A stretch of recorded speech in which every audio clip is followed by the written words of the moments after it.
Chapter 25. Do you see the cultivator city outside the forest? There is a transportation array to the Black Heaven sect in the city. Qi Qingyu pointed to the city in front of them. With the beast core and the elixirs Bai Hao had given her, her injuries were almost healed. She immediately left the dangerous forest, intending to return directly to Ming Yin Mountain, but the news Bai Hao brought made her change her mind. It was obviously not suitable to bring Shining along. However, with her heaven-defying sense of direction, she could not bear to leave her behind. So she changed directions at the last minute and came to the vicinity of this immortal city. All right, go on. You can enter the city if you go straight. Once you enter the city, follow the main street to the end and turn right. You will see the transportation array. Don't. Wait, where are you going? I said go straight, is that straight? No, why are you going to the right? The city gate is over there. Come back.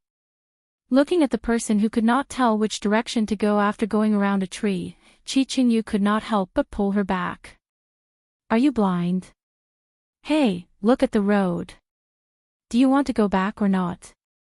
I guess. Shining tilted her head, still looking as carefree as ever. Qi Qingyu's mouth twitched. What the hell? Didn't they say that immortal sect disciples valued their sex the most? Wake up and look at the road, Qi Qingyu instructed again. After some thought, she took out a small bag of spirit stones from her storage bag and handed it to Shining. Take these and be careful on the road. Don't be silly and get cheated by others. Shining glanced at the heavy bag in her hands. Had she been smashed with money? I have important matters to attend to. I can't bring a burden like you along. We'll part ways here. Be careful. Why did she feel like she had accepted a breakup fee? She looked up at the person in front of her. Are you going to kill that gone guy? Yes, I'm going to. Qi Qingyu stopped mid-sentence, her eyes widening. How, did you know? I can tell. Ever since that pervert revealed the news, she had not been able to focus on roasting the chicken these few days. Her skills had dropped greatly. That's right, I am indeed going to Sword Comprehension Peak. Her eyes darkened, and she clenched her fists. After a long while, she finally suppressed the violence that was about to surge from the bottom of her heart. She smiled at her. Since you can guess all this, you should know that I might not be able to come back. You, take care. Do you need help? Shining suddenly asked. She laughed. Help me? You're just a disciple of a sect, and you want to help a fiendish cultivator deal with a cultivator from a righteous sect? Sure. After all, he had received the money. Qi Qingyu was taken aback. It was only then that she realized that she was serious. Her eyes darkened. Why? I've only known you for a few days, and you don't even know what grudges I have with that person, yet you choose to help me. After all, they had been eating roast chicken together for so many days. Grudges and whatnot, I can roughly guess. She suddenly sat down on a withered tree beside her. Your fiendish cultivation has something to do with him, right? Using your brain was so troublesome. Qi Qingyu's expression darkened. She clenched her fists several times, as if she was desperately trying to suppress something. After a long while, she took a deep breath and glanced at Shining. She seemed to be trying to squeeze out a smile, but the corners of her mouth were full of bitterness. It seems that these few days, you were not just focused on eating chicken. You listened to everything I said. Qi Qingyu sat down beside her.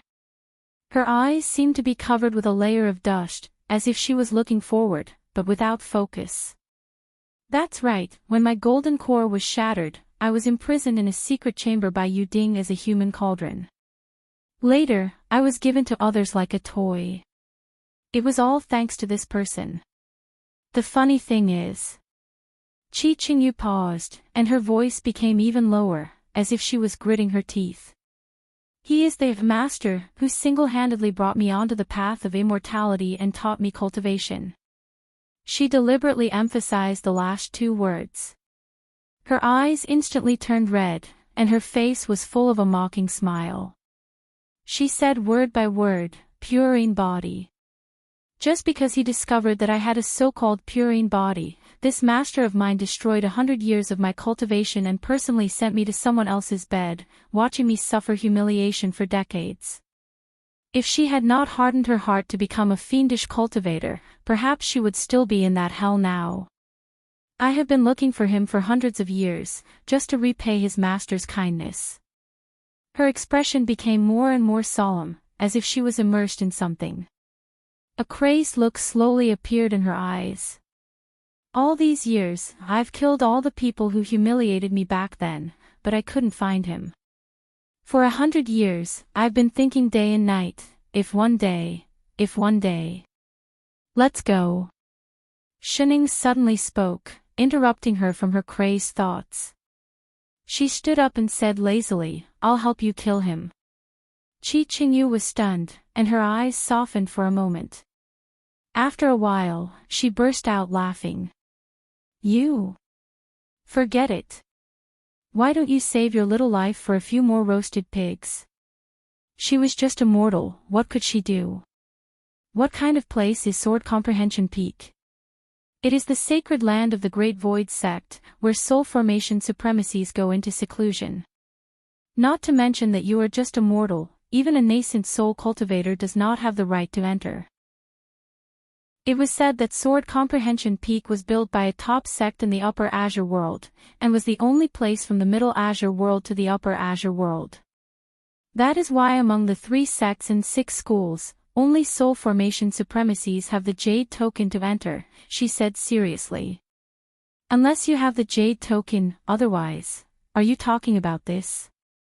Shining suddenly took out a white Jade Token with the word Enlightenment written on it. You. How did you get this? Qi Qingyu's eyes widened. Oh, it was temporarily, given to me by a fellow villager. The temporary chef had forgotten to take it back when he was showing it off to her. Qi Qingyu took it in disbelief and flipped it to the left. The Jade Token, it really was the Jade Token of Sword Comprehension Peak.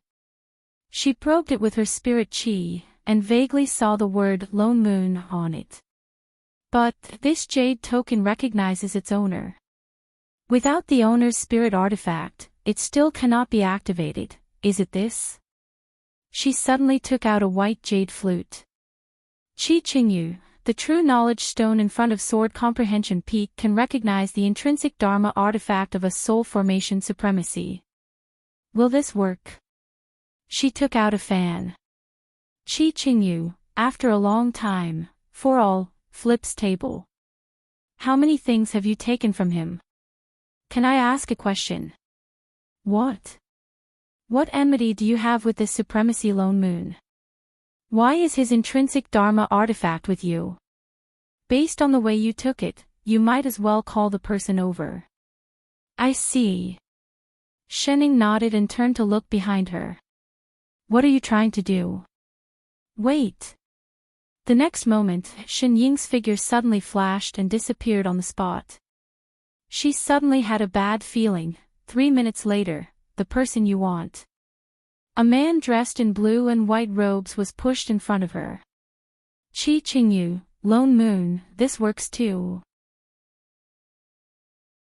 Chapter 26. I Ching and Lone Moon had been searching for days in this forest where the spirit chi was thin. They had followed the aura of the fiendish cultivator all the way here. They had sensed the fiendish cultivator's location several times, but they just could not find him. They had searched the entire forest several times without finding anything.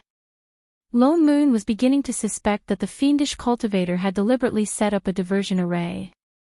He was just about to leave when Shining, whom he had been searching for a long time, suddenly appeared in front of him without warning. Master! I Ching was delighted. You didn't. Before he could finish speaking, Shining grabbed Loneman's collar and said, "Do me a favor." She disappeared again. Before Lone Moon could react, he was dragged away. In the next moment, he was pushed in front of a woman. She was a nascent soul cultivator with a beauty that could cause the downfall of countries. However, her entire body was overflowing with yin qi. Fiendish cultivator. Lone Moon took a step back warily. He lowered his voice and said, "Shining, what are you doing?" He turned to see that she was holding a fan-shaped weapon that looked very familiar. My intrinsic Dharma artifact. Why was it in the hands of a fiendish cultivator? Wait. The flute and the jade pendant also looked a little familiar. He subconsciously reached into the storage bag beside him. Holy shit, why are they in your hands? When did he get them? He had no recollection of them at all. I gave them to you. Shining replied. You? Lone Moon turned to look at her as if he had seen a ghost. Are you crazy? Why did you take my intrinsic Dharma artifact for no reason? And why did she give it to a fiendish cultivator to play with? What happened to the friendship between fellow countrymen? Who took yours? Shining glared at him. You forgot to keep it when you were showing it off. That's why I picked it up. Was there such a thing? He thought about it carefully. He had indeed introduced her to all kinds of weapons before. Could it be that time? But he was not a forgetful person in the past. Why did he forget to keep it after showing it to her? Since this belongs to supremacy, then return it to its original owner.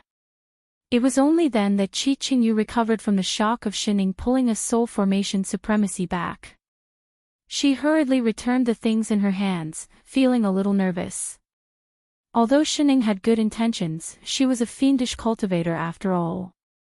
If the other party had any ill intentions, she would not be able to escape from a soul formation supremacy.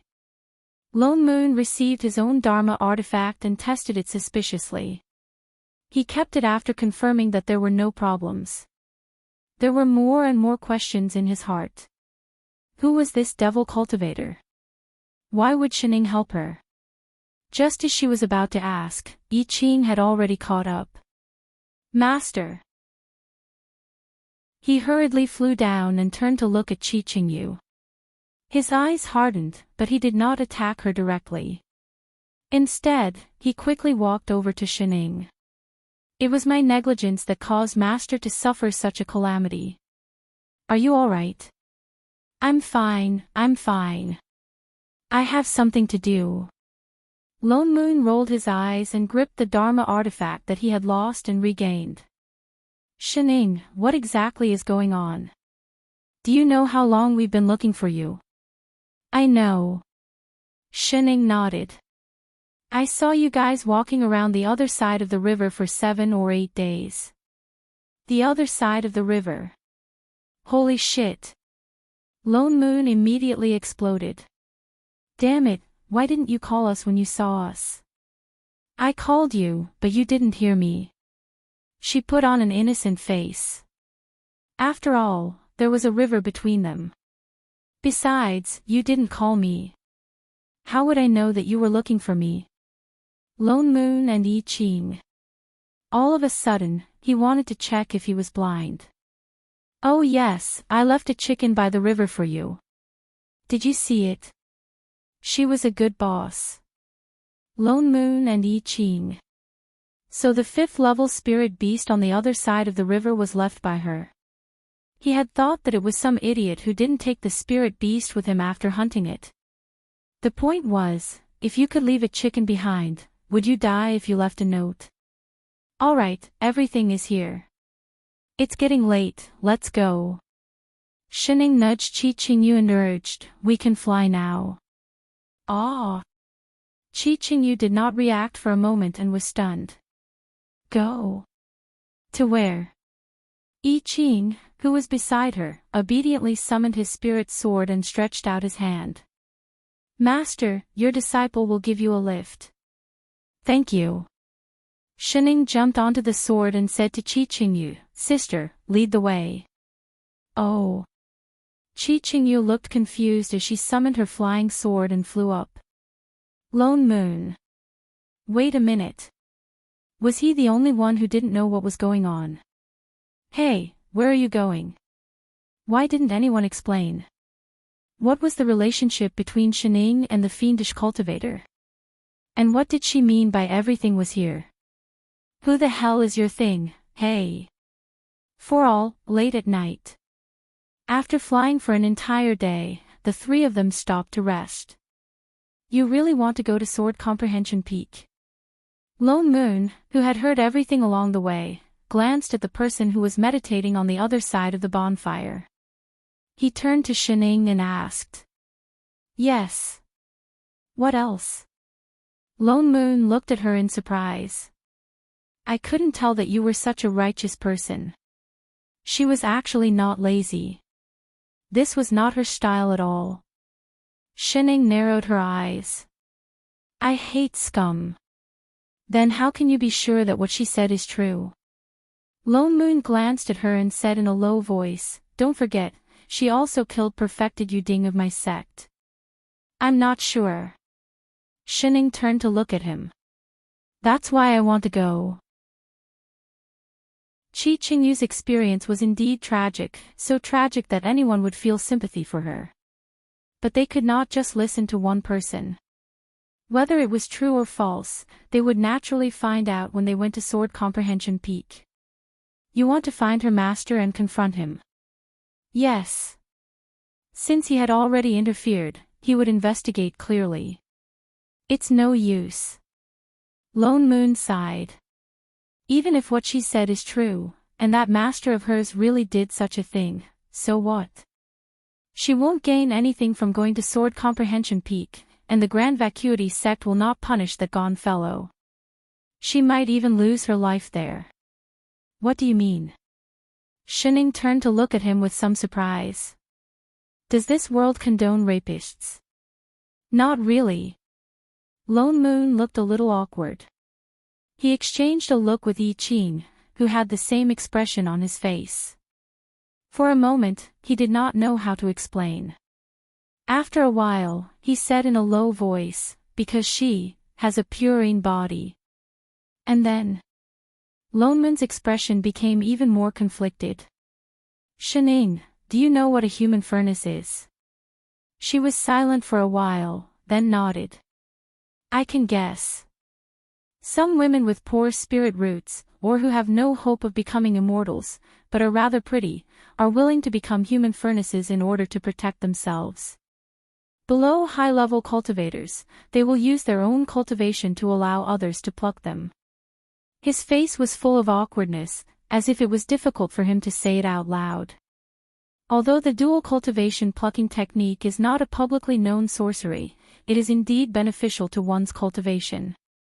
However, it was indeed beneficial to one's cultivation. Therefore, it was very common for various sects and clans to raise human furnaces. Most cultivators above the golden core stage have this habit. Disguised prostitution. You mean that this world does not forbid prostitution? You can say that. He nodded. What's the deal with the purine body? The dual cultivation technique is considered unorthodox. Because everyone's spirit roots and spirit chi are different, the spirit chi that is plucked is modeled, and it takes time to combine and use it. He looked at the person opposite him. But the purine body has the ability to combine spirit chi. With such a person, the speed of dual cultivation is more than 10 times faster than others. Shinying's eyes narrowed. And then, the purine body is extremely rare. There may not even be one in 10 million years, Lone Moon continued. In the Middle Azure world, they are seen as natural human furnaces. Once they appear, all sects will fight for them, so no one will ask if they are willing. Scum. Chapter 27. Grand Vacuity Sect. Surrounded by mountains, dozens of floating peaks hung high in the air, surrounded by immortal chi, like a fairyland. And not far to the right of the floating peak, a completely different mountain floated above the other peaks. That mountain was dozens of times smaller than the other floating peaks, but it was wrapped in a layer of transparent barrier, and on the top of the floating peak, there was a beam of light that reached the sky. Sword Comprehension Peak is in front. Lone Moon pointed at the floating peak wrapped in a transparent ball and frowned. He still looked at Shining disapprovingly and said, "Although I haven't heard of any soul formation cultivators entering the peak recently, there are 3 soul formation supremacies guarding the passageway to the upper azure world in Sword Comprehension Peak. Once you enter the peak, you will be detected by them. You have to think carefully. Are you sure you want to barge in now?" This was equivalent to making enemies with 3 soul formation supremacies at the same time. Shining looked up and was about to reply, but I Ching beside her spoke first. "Master, you can't." Lone Moon was delighted, there were indeed people who understood. He immediately heaved a sigh of relief, as expected of a sword immortal. "Quickly persuade that cheat master of yours." I Ching turned and bowed to Shining, saying with a serious face, "Master, it's almost noon now, you haven't had lunch yet." "What?" "That's right." Shining nodded in agreement. "Only when you're full will you have the energy to fight.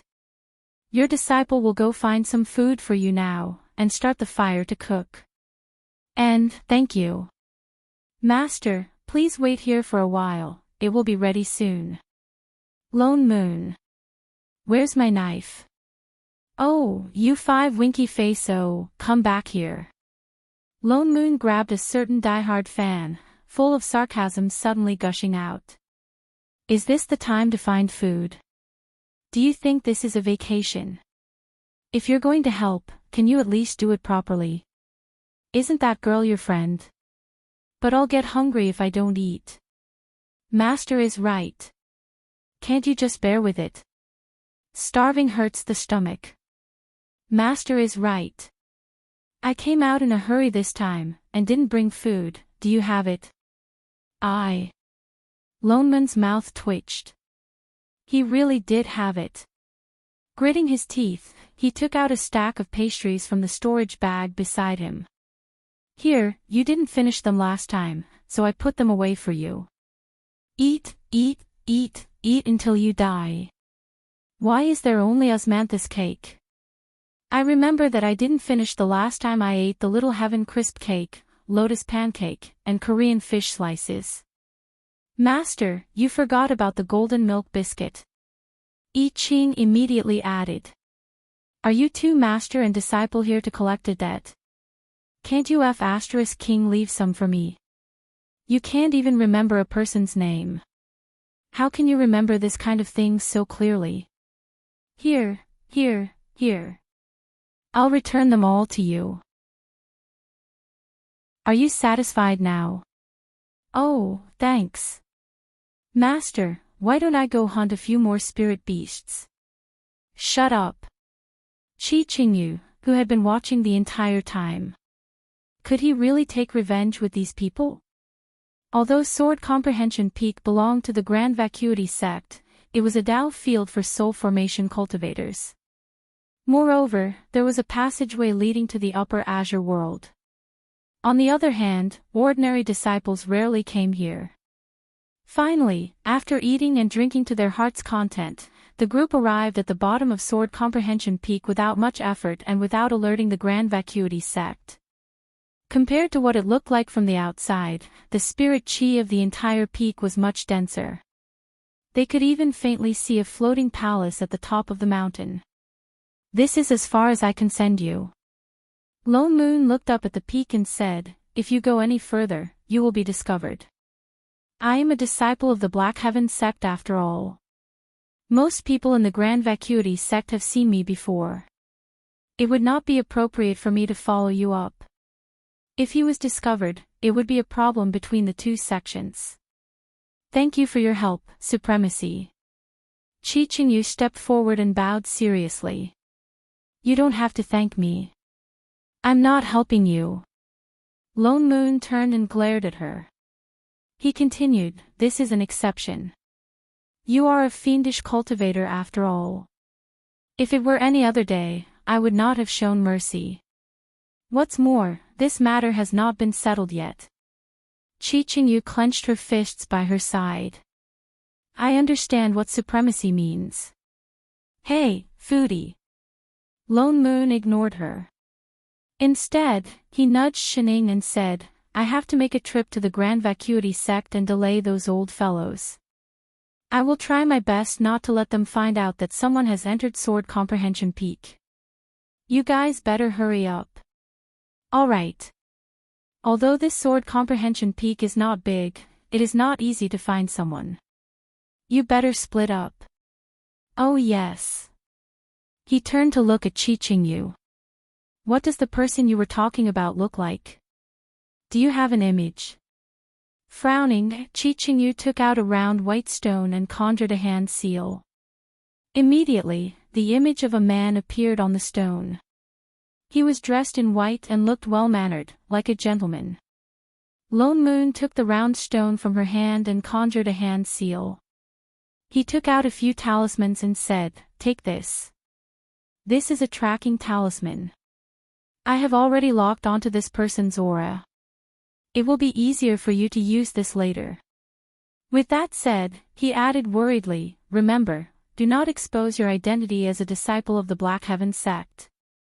I do not want to be accused of colluding with a fiendish cultivator. Shining looked up, then at the talismans he was handing over. She shook her head and stuffed them back. There's no need. No need. Lone Moon glared at her. Can you find someone with just your eyes? Do you think that Gone Guy is an idiot who would jump out of his own accord for you to beat up? Just as he finished speaking, a voice suddenly sounded from behind him. Who are you? How dare you trespass on Sword Comprehension Peak? Lone Moon paused and turned to look at the person who had suddenly appeared behind him.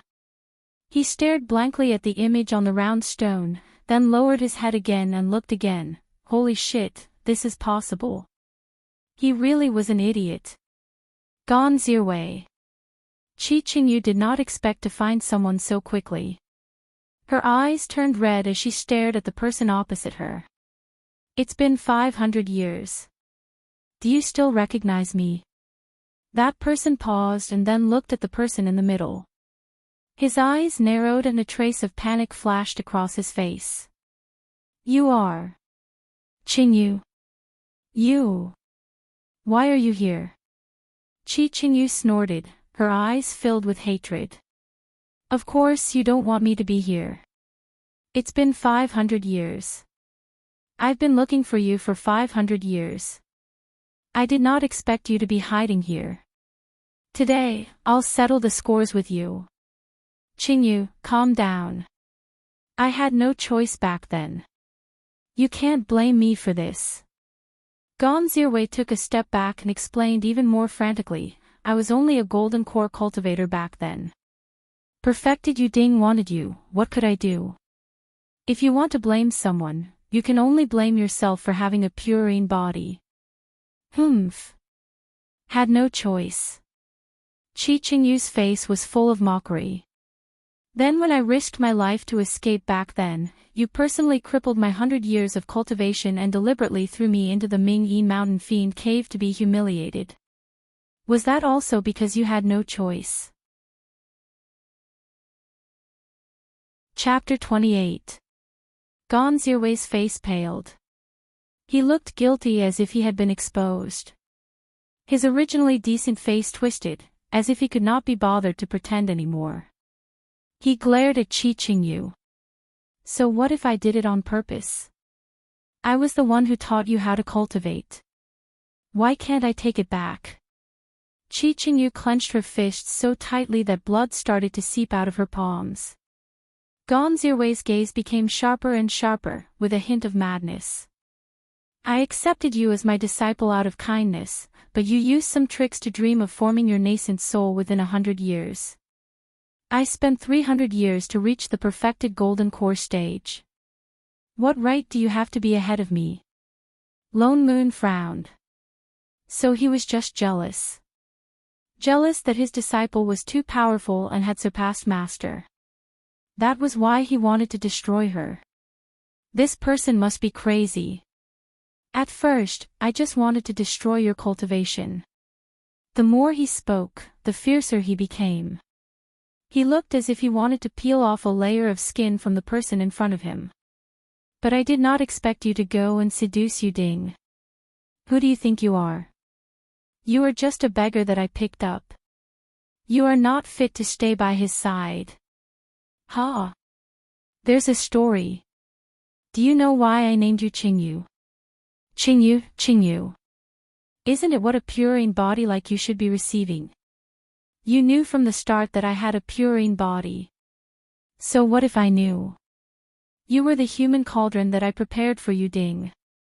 I taught you to cultivate so that spirit qi could be absorbed more easily. You should have just been a human cauldron and helped him to improve his cultivation. But you made him fall in love with you. He actually wanted to become your Dao companion. His gaze became even crazier. Even the words that came out of his mouth seemed to be said through gritted teeth. I accompanied him for so many years. What right do you have to become his Dao companion?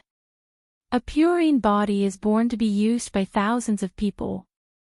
You are only fit to breathe under other people's bodies. I just wanted you to return to your original fate. What's wrong with that? Shining, damn gay. Lone Moon, damn gay. They spoke in unison. I Ching. Ha! What did they mean? Why was he the only one who did not understand? So you planned to destroy me from the start. Destroy you? Speaking of which, isn't it because I sent you to the Ming-Yin mountain that you've reached the nascent soul stage? Shouldn't you be thanking me? Stop. Don't be noisy. Shining took a step forward and looked back and forth between the two of them. With a serious expression, she said, "We're both adults. What can't we just stop and have a good fight to solve it? Could they not just talk?" Qi Qingyu stared blankly for a moment, then seemed to recall something. She summoned her weapon and charged forward. She seemed to have thrown caution to the wind. She no longer held back, and the yin energy in her body surged. A large patch of sword light greeted the people on the other side. Lone Moon frowned. Things were very clear now. Shining was right. That fiendish cultivator did not lie. This Gon Zirwei was indeed the scum of the scum. After thinking for a while, he formed a seal and set up a formation, temporarily isolating this area to prevent others from discovering him. However, this wouldn't last long. Qi Qingyu and Gon Zirwei were both nascent soul cultivators. Their cultivation levels were about the same. In addition, Qi Qingyu had been injured earlier. She should not have been able to defeat her opponent. However, she could not withstand her reckless fighting style. She had completely given up on defense and was only focused on revenge.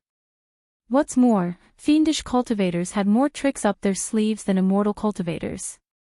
In a short while, Gon Zirwei was losing ground.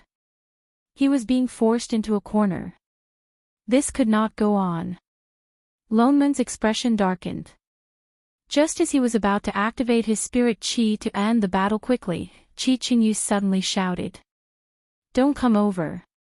She spat out a mouthful of blood and glared at the person on the other side, who was also in a sorry state.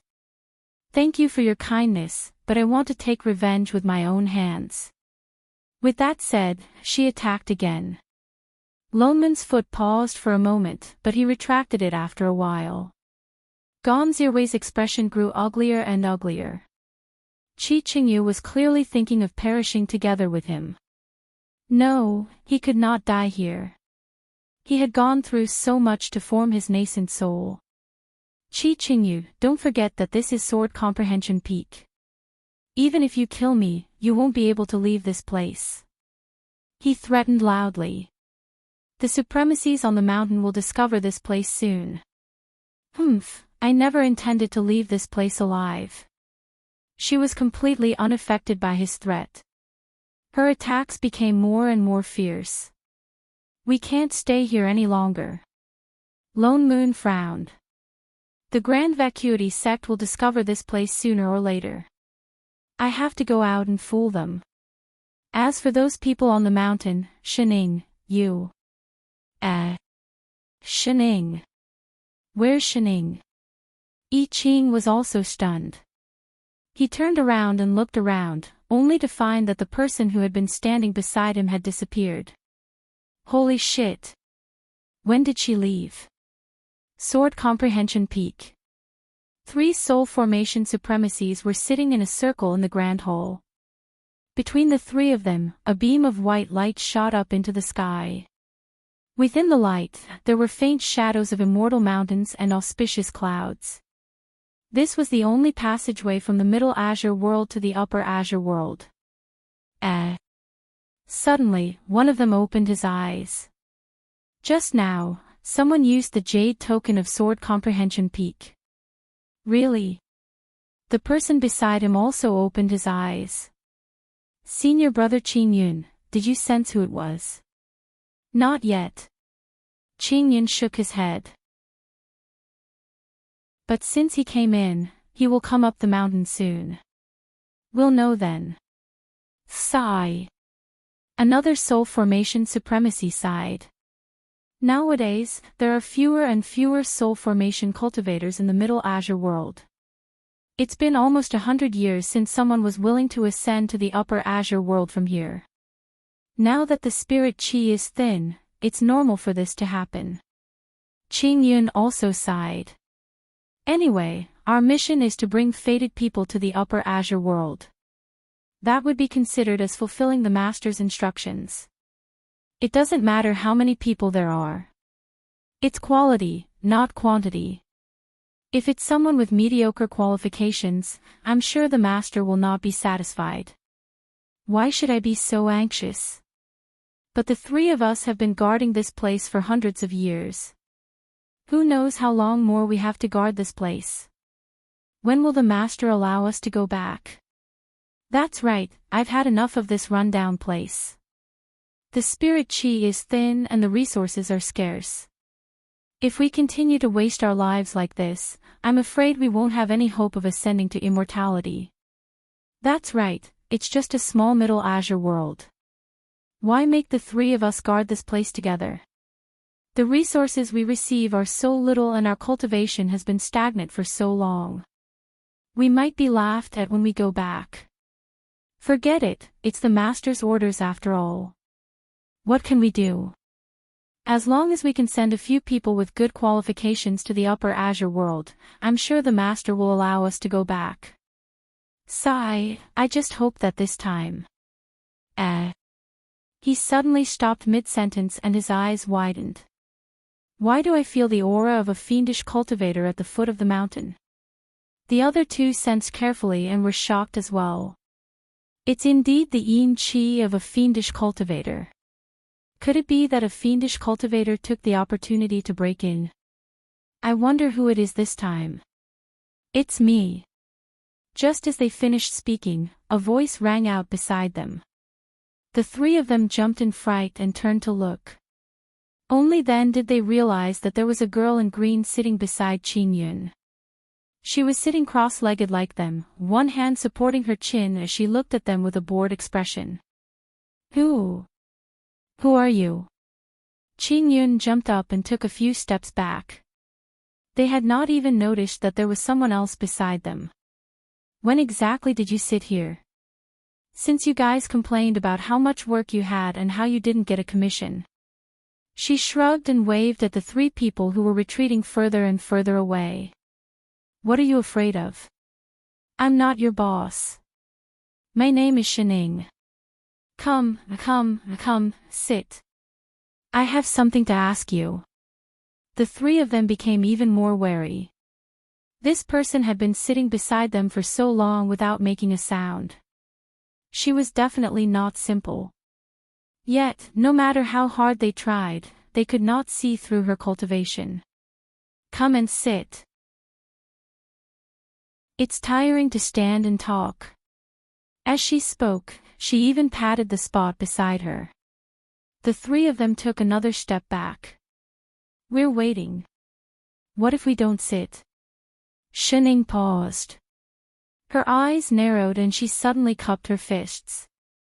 Then, just kneel down and talk. Chapter 29. By the time Lone Moon returned, Chi Qingyu's side was already done. The previously arrogant Gonzirwei was no longer breathing. Chi Qingyu was also covered in wounds. She did what she said she would. She took revenge on her own with a burst of anger, not asking for the slightest help from others. When the other party took his last breath, her already tottering body seemed to finally relax. She directly fell to the ground, and the blood-stained sword in her hand also fell to the ground. Oh, it's done. Shining, who had just returned, nudged the person beside her and said suddenly. Holy shit. Lone Moon jumped and took a step back. Where did you go just now? I went up the mountain. Shining pointed to the top of the mountain. Lone Moon paused and suddenly thought of something. The corner of his mouth twitched. For some reason, he did not want to ask her what she had done. What did the Grand Void sect send out? I Ching looked outside the mountain and asked. From the beginning, he had sensed a lot of noise coming from outside Sword Comprehension Peak. Oh, I told their sect master that they disappeared after chasing the fiendish cultivator all the way here. They suspect that a fiendish cultivator spy has infiltrated the Grand Void sect, Lone Moon said seriously. They are now busy gathering disciples to find a spy, so no one will come to Sword Comprehension Peak for the time being. While there is no one at the foot of the mountain, we will sneak out later. You lied to them. Shining looked up at him. Even I Ching turned his head in surprise. I didn't expect you to be such a supremacy. Why are you looking at me like that? He rolled his eyes at the two of them. Am I not wiping your ass for you? No matter what, we are all from the Black Heaven sect. Can't we make up a reason to come to someone else's mountain to find trouble? With that said, he snorted and turned to look at the person who was still lying on the ground, covered in blood. He could not help but frown. On the other hand, Chi Qingyu suddenly picked up the sword on the ground and struggled to stand up with the help of the sword hilt. She staggered towards them, and with every step she took, the grass beneath her feet was stained with blood. After much difficulty, she walked to a position 5 steps away from them and knelt down. Many thanks to the three of you for helping me take my revenge. She raised her head and smiled at them as if a heavy burden had finally been lifted from her shoulders. I have no more regrets in this life.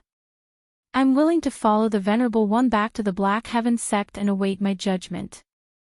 No matter how your sect deals with it, Chi Qingyu will have no complaints. At the end of the day, she was a demonic cultivator. Good and evil could not coexist with each other. Moreover, she had killed a hall master of the Black Heaven sect. No matter what the reason was, as righteous cultivators, they had to capture her and bring her back. Her entire life had been ruined by celestial cultivators and she had suffered all sorts of humiliation. That was why she had abandoned her Tao and entered the demonic path. She hadn't expected that in the end, the one who had helped her was also a celestial cultivator. All these years, she had lived to seek revenge on Gonzirwei. She knew very well that as long as Gonzirwei was at Sword Comprehension Peak, she would not have the chance to kill him. If not for Shining, she might not even be able to take one step into Sword Comprehension Peak. Actually, from the moment she set off for Sword Comprehension Peak, she did not plan to return alive. Sword cultivator I Ching aside, Lone Moon was a soul formation supremacy of Black Heaven sect. They had no reason to let her off. It was just that, she would not have the chance to return the favor to Shining. At the thought of this, she looked up at Shining, who was still distracted and seemed to be completely out of the situation. For the first time in hundreds of years, she felt a warm feeling in her heart. If only they had met earlier. Supremacy, please deal with me.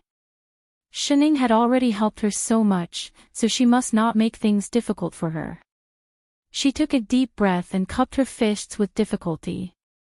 Her expression was resolute as if she was ready to die. Loneman's brows tightened and relaxed as he looked at the demonic cultivator in front of him who was on her last breath. As a righteous cultivator, he should have captured her from the beginning and thrown her back to Shichio to deal with. He had even been inexplicably dragged to Sword Comprehension Peak by Shining. He had also intended to wait until the matter was settled before taking action. But when she obediently surrendered herself to the captivity, he suddenly felt that this matter was a little troublesome. He actually could not bear to do it. It was all Shen Ying's fault. Besides, why did she let him deal with her? Why didn't she go and ask that foodie? Humph. I came out this time to find someone, not to exterminate demons. He snorted coldly and turned his head away. Supremacy. Qi Qingyu was shocked. She looked up in disbelief. He was planning to let her go. I have so many things to do every day. I don't have time to care about your business. He glared at her. However, if you dare to hurt the innocent in the future, I will not be merciful. Qi Qingyu was stunned. Her expression changed several times. Her eyes were watery as she bowed deeply to him. Thank you, Supremacy. Qingyu will remember. Lone Moon turned to fly on his sword, but he met two pairs of meaningful eyes. What are you looking at? He suddenly felt his heart clench. He turned and glared back. Do you have any objections to the way I handled this? No. Shining shook her head. Then why aren't you leaving? Are you waiting to be caught? He looked even more ferocious. Isn't this all because of you? If not for the fact that we are from the same hometown, do you think I want to meddle in this matter? He was a dignified soul formation supremacy of Black Heaven sect. It was not easy for him to abuse his authority. Oh, your head. Hurry up and leave. Oh, 3 days later. Shining, what did you do at Sword Comprehension Peak that day? Lone Moon could not help but ask. After all, Qi Qingyu had been dealing with Gonzirwei for a long time. She was also a fiendish cultivator. There were 3 soul formation cultivators on the mountain. It was impossible that none of them had noticed her.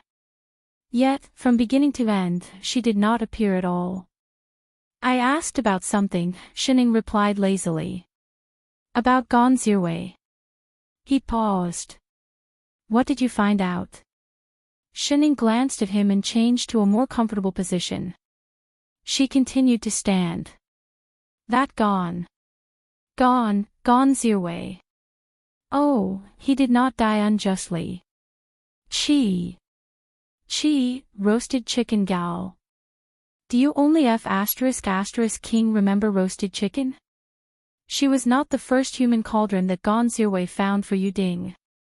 I heard that he had many disciples in the past, all female, but none of them lived long. Later, roasted chicken gal turned into a demon and formed a nascent soul. She sent her fiendish cultivators to look for him. He realized that there was danger, so he hid in Sword Comprehension Peak. In that case, he indeed deserved to die. Lone Moon frowned. But why was he at Sword Comprehension Peak? Although it was common to raise human cauldrons in the Middle Azure world, it was too evil to specially take in disciples and train them into human cauldrons. His disciples could not all have purine bodies. The 3 sects and 6 schools would not allow such behavior. Not to mention protecting him. The old men said that he was related to someone in the Upper Azure world. That was why they made an exception and let him in. Nominally, he was a disciple guarding Sword Comprehension Peak. Once he reached the soul formation stage, he could directly go to the Upper Azure World. Upper Azure World. Lone Moon was shocked. No wonder he formed his nascent soul despite his ordinary aptitude. So it has something to do with the Upper Azure World. Shining suddenly looked up and gave him a meaningful look. You believe me? Ah. What did she mean? Yu Ding. She suddenly said a name. Lone Moon was stunned. Suddenly, he thought of something. His eyes widened. You mean? Before Shining could answer, he stood up, turned around and flew towards Elixir Peak in the direction of Jade Tripod. Half an hour later, he returned with a complicated look on his face. He held a few bottles and jars in his hands. He placed them on the table in front of Shining, his brows furrowed. You guessed right. The thing that really has something to do with the Upper Azure World is Yu Ding. Chapter 30. Lone Moon found a secret chamber on Elixir Peak. It was so well hidden that he would not have found it if he was not proficient in array formations. However, that secret room was just an ordinary alchemy room. As the Hall Master of Elixir Peak, Yu Ding was in charge of the entire Elixir Peak. He was an 8th-stage alchemist and more than 90% of the elixirs in Blackheaven sect came from Elixir Peak. As the Hall Master, it was normal for him to open the furnace to refine elixirs. There was no need for such a secret chamber. Lone Moon was puzzled until he saw the bottles of elixirs that had not been put away in time. Among those elixirs, there were level advancement elixirs. These elixirs were not limited by the user's cultivation level and could be used by high-level cultivators, even soul formation cultivators. Eating these elixirs could directly increase one's cultivation level. It was just that the ingredients were extremely rare and many of them had long gone extinct in the Azure world. There was no way to refine them. But there was more than one bottle in Yu Ding's secret chamber. Unless, he poured out one of the elixirs and released his divine perception. Indeed, there was a faint black chi lingering around the elixir. It was rumored that there was an extremely sinister method to refine the body of a living cultivator into elixirs. The elixirs could preserve 10% of the cultivator's cultivation level when they were alive. Eating it could directly increase one's cultivation level. But this method was extremely troublesome. No cultivator would want their cultivation level to be stolen. So even if the elixir was formed, the violent spirit chi contained in the elixir could very likely backfire on the person who consumed it. Unless the person being refined had an extremely gentle attribute of spiritual chi. For example, a water or wood spirit root. Coincidentally, a water or wood spirit root was also recognized as the most suitable person to use as a human furnace. Yu Ding must have built a secret chamber to hide the fact that he had been using living people to refine elixirs. And his elixir refining ingredients were the human furnaces that Gon Zirwei had given him. No wonder there was such a heavy grievance in these elixirs. They had been plucked when they were alive and refined into elixirs before they died. Lone Moon could not help but shudder. Just looking at the number of elixirs, who knew how many people had died in their hands? The strange thing was that Yu Ding's cultivation level had not increased after so many years. It was obvious that he had not touched these elixirs. This meant that there were other people above him. Combined with what Shining had said before, the people behind them were definitely from the Upper Azure world. At the thought of this, Lone Moon was shocked. Now that Yu Ding was dead, would the person behind him directly target Blackheaven sect? There were countless high-level cultivators in the Upper Azure world. Although the Blackheaven sect was the top sect in the Middle Azure world, it was nothing compared to the Upper Azure world. But he immediately denied this idea. No way. The Upper Azure world could not wait to cover up the act of refining elixirs with a living person. Why would they jump out and admit to it? Gon Zirwei hiding in Sword Comprehension Peak instead of escaping to the Upper Azure world was proof enough. The people behind them were probably not people who could do whatever they wanted in the Upper Azure world. Although Yuding had committed a heinous crime, the key point was that no one knew that he was from the Upper Azure world after so many years in the Black Heaven sect. The reason he hid his identity was probably not as simple as helping the people of the Upper Realm to refine pills. There must be some other purpose. What were the people from the Upper Azure world trying to do? He could not help but think of the Grand Vacuity sect. Everyone knew that although the Grand Vacuity sect was one of the 3 sects in 6 schools, it was actually just a puppet of the Upper Azure world. Did they want the Black Heaven sect to become the second Grand Vacuity sect? He couldn't help but feel a lingering fear. Fortunately, he had discovered it in time. He didn't expect that a fiendish cultivator would be involved in so many things. At first, they thought that Shining was just taking pity on the fiendish cultivator and dragging them along. Who would have thought that there would be such a big surprise hidden behind? Shining usually looked like an unreliable person, but her thoughts were so sharp and to the point. Shining, could it be that you already guessed that there was something wrong with this? For the sake of Black Heaven sect, you... Where is he? Before he could finish his sentence, he realized that the person who had been sitting in front of him had returned to his room and was holding a green leaf with a look of disgust. Chef, what is this thing that smells like coriander? Melancholy, for seasoning. Don't put it next time. I hate coriander. Yes, master. No problem, master. Lone Moon. King retard. Straight face, he was really blind to think that such a foodie was someone who cared about the big picture. Also, Sword Immortal, have you calmly accepted the title of chef? Do you have to be so fast? For all, Lone Moon immediately told Sect Master Shichio about Yuding. Shichio was also frightened. Fortunately, he had discovered it in time and it didn't cause any big trouble. But after all, this was the Upper Azure world. In addition, they didn't know who the mastermind was. They could only swallow this loss and pretend that nothing had happened. It was just that the pursuit of Chi Qingyu had finally stopped. Here to freeload again. Shining glanced at this fellow who had nothing better to do and came to chat all day. She waved her hand and said, "It's not mealtime yet. Chef isn't back yet. Who wants to freeload from you?" Lone Moon glared at her. "I've long abstained from food. It's been so long and I haven't eaten a single drop of your rice." "I have." The corner of Lone Moon's mouth twitched. He suddenly remembered something. Pastries don't count as rice. He hadn't eaten for a long time and had a few bites. Did he have to remember it for so long?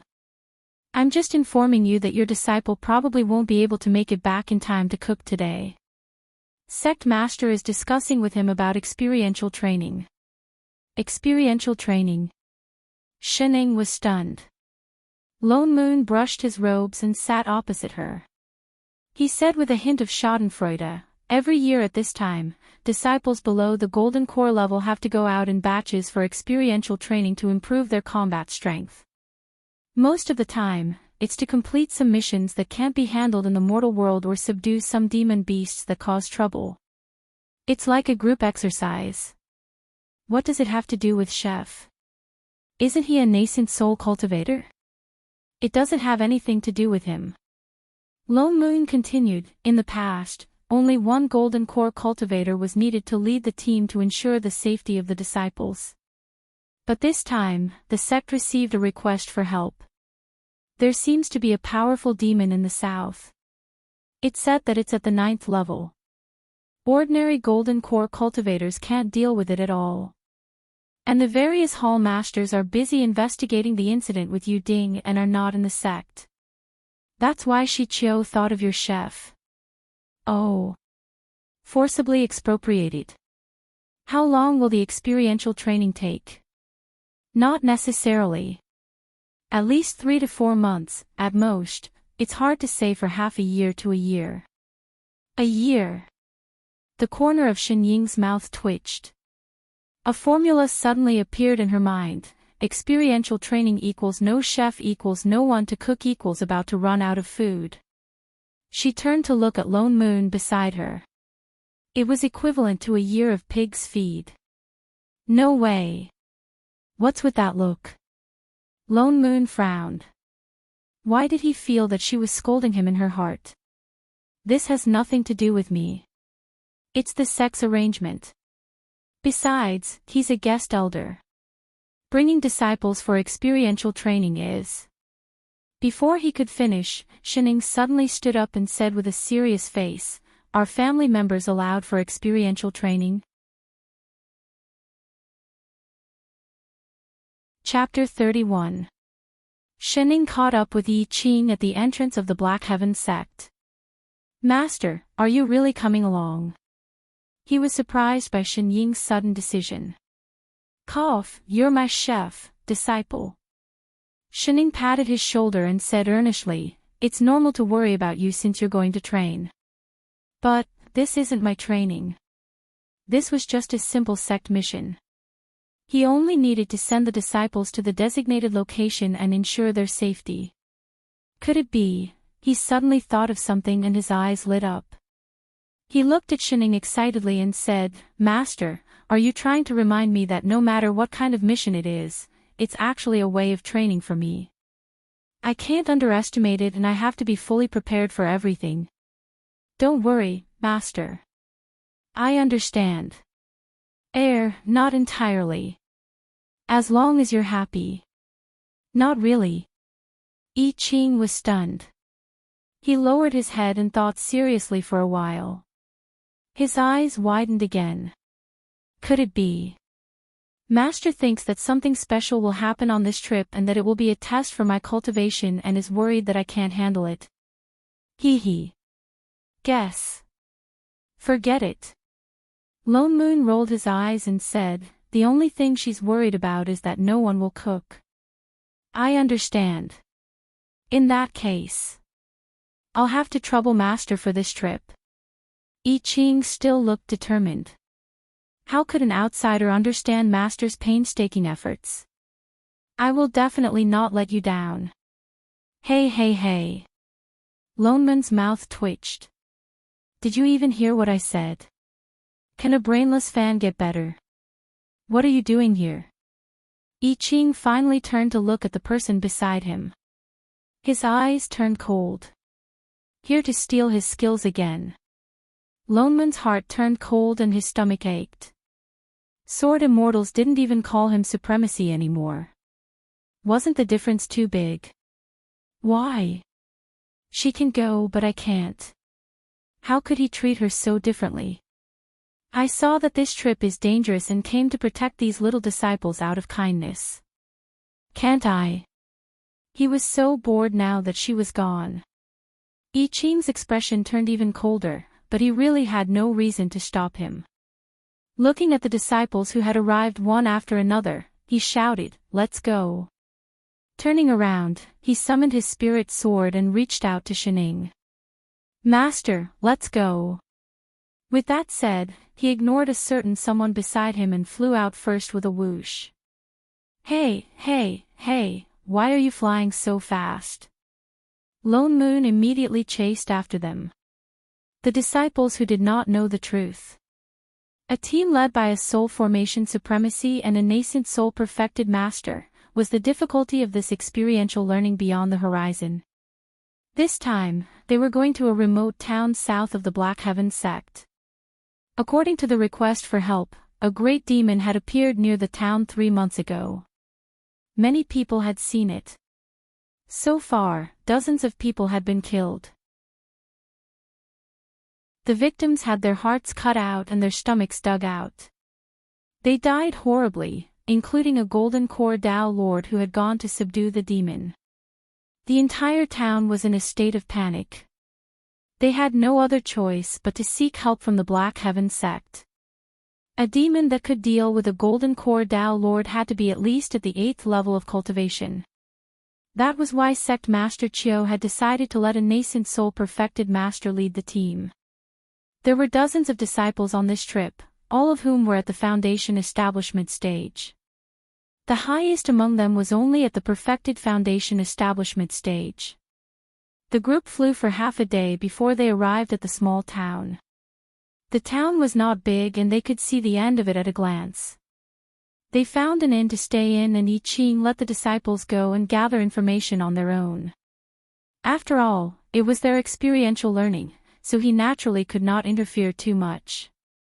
More than 10 disciples went around for the whole afternoon and only returned at dusk. However, their expressions were very strange, as if they were all a little confused. What's going on? Lone Moon looked at the disciple at the front. He remembered that this seemed to be Shi Qiu's eldest disciple. Ching'an, what did you find out? Reporting to Grand Uncle Master. Ching'an stepped forward and replied with cupped fists. We wanted to ask those who had seen the demon appear and find out what kind of demon it was. However, after asking, we found out that more than half of the people in this town had seen this demon. Oh, so arrogant. Lone Moon frowned and motioned for him to continue. They said that this demon only appears in the middle of the night. When it comes, it is accompanied by a black chi, so we can't see its appearance at all. Ching'an continued, the silk shop, winery, inn in the west of the town, the bookstore in the east of the town, the rouge shop, and even the hunter's house at the end of the street. The demon has broken into all of them. It seems that the demon has been wreaking havoc here for a long time. Lone Moon tightened the jade flute in his hand.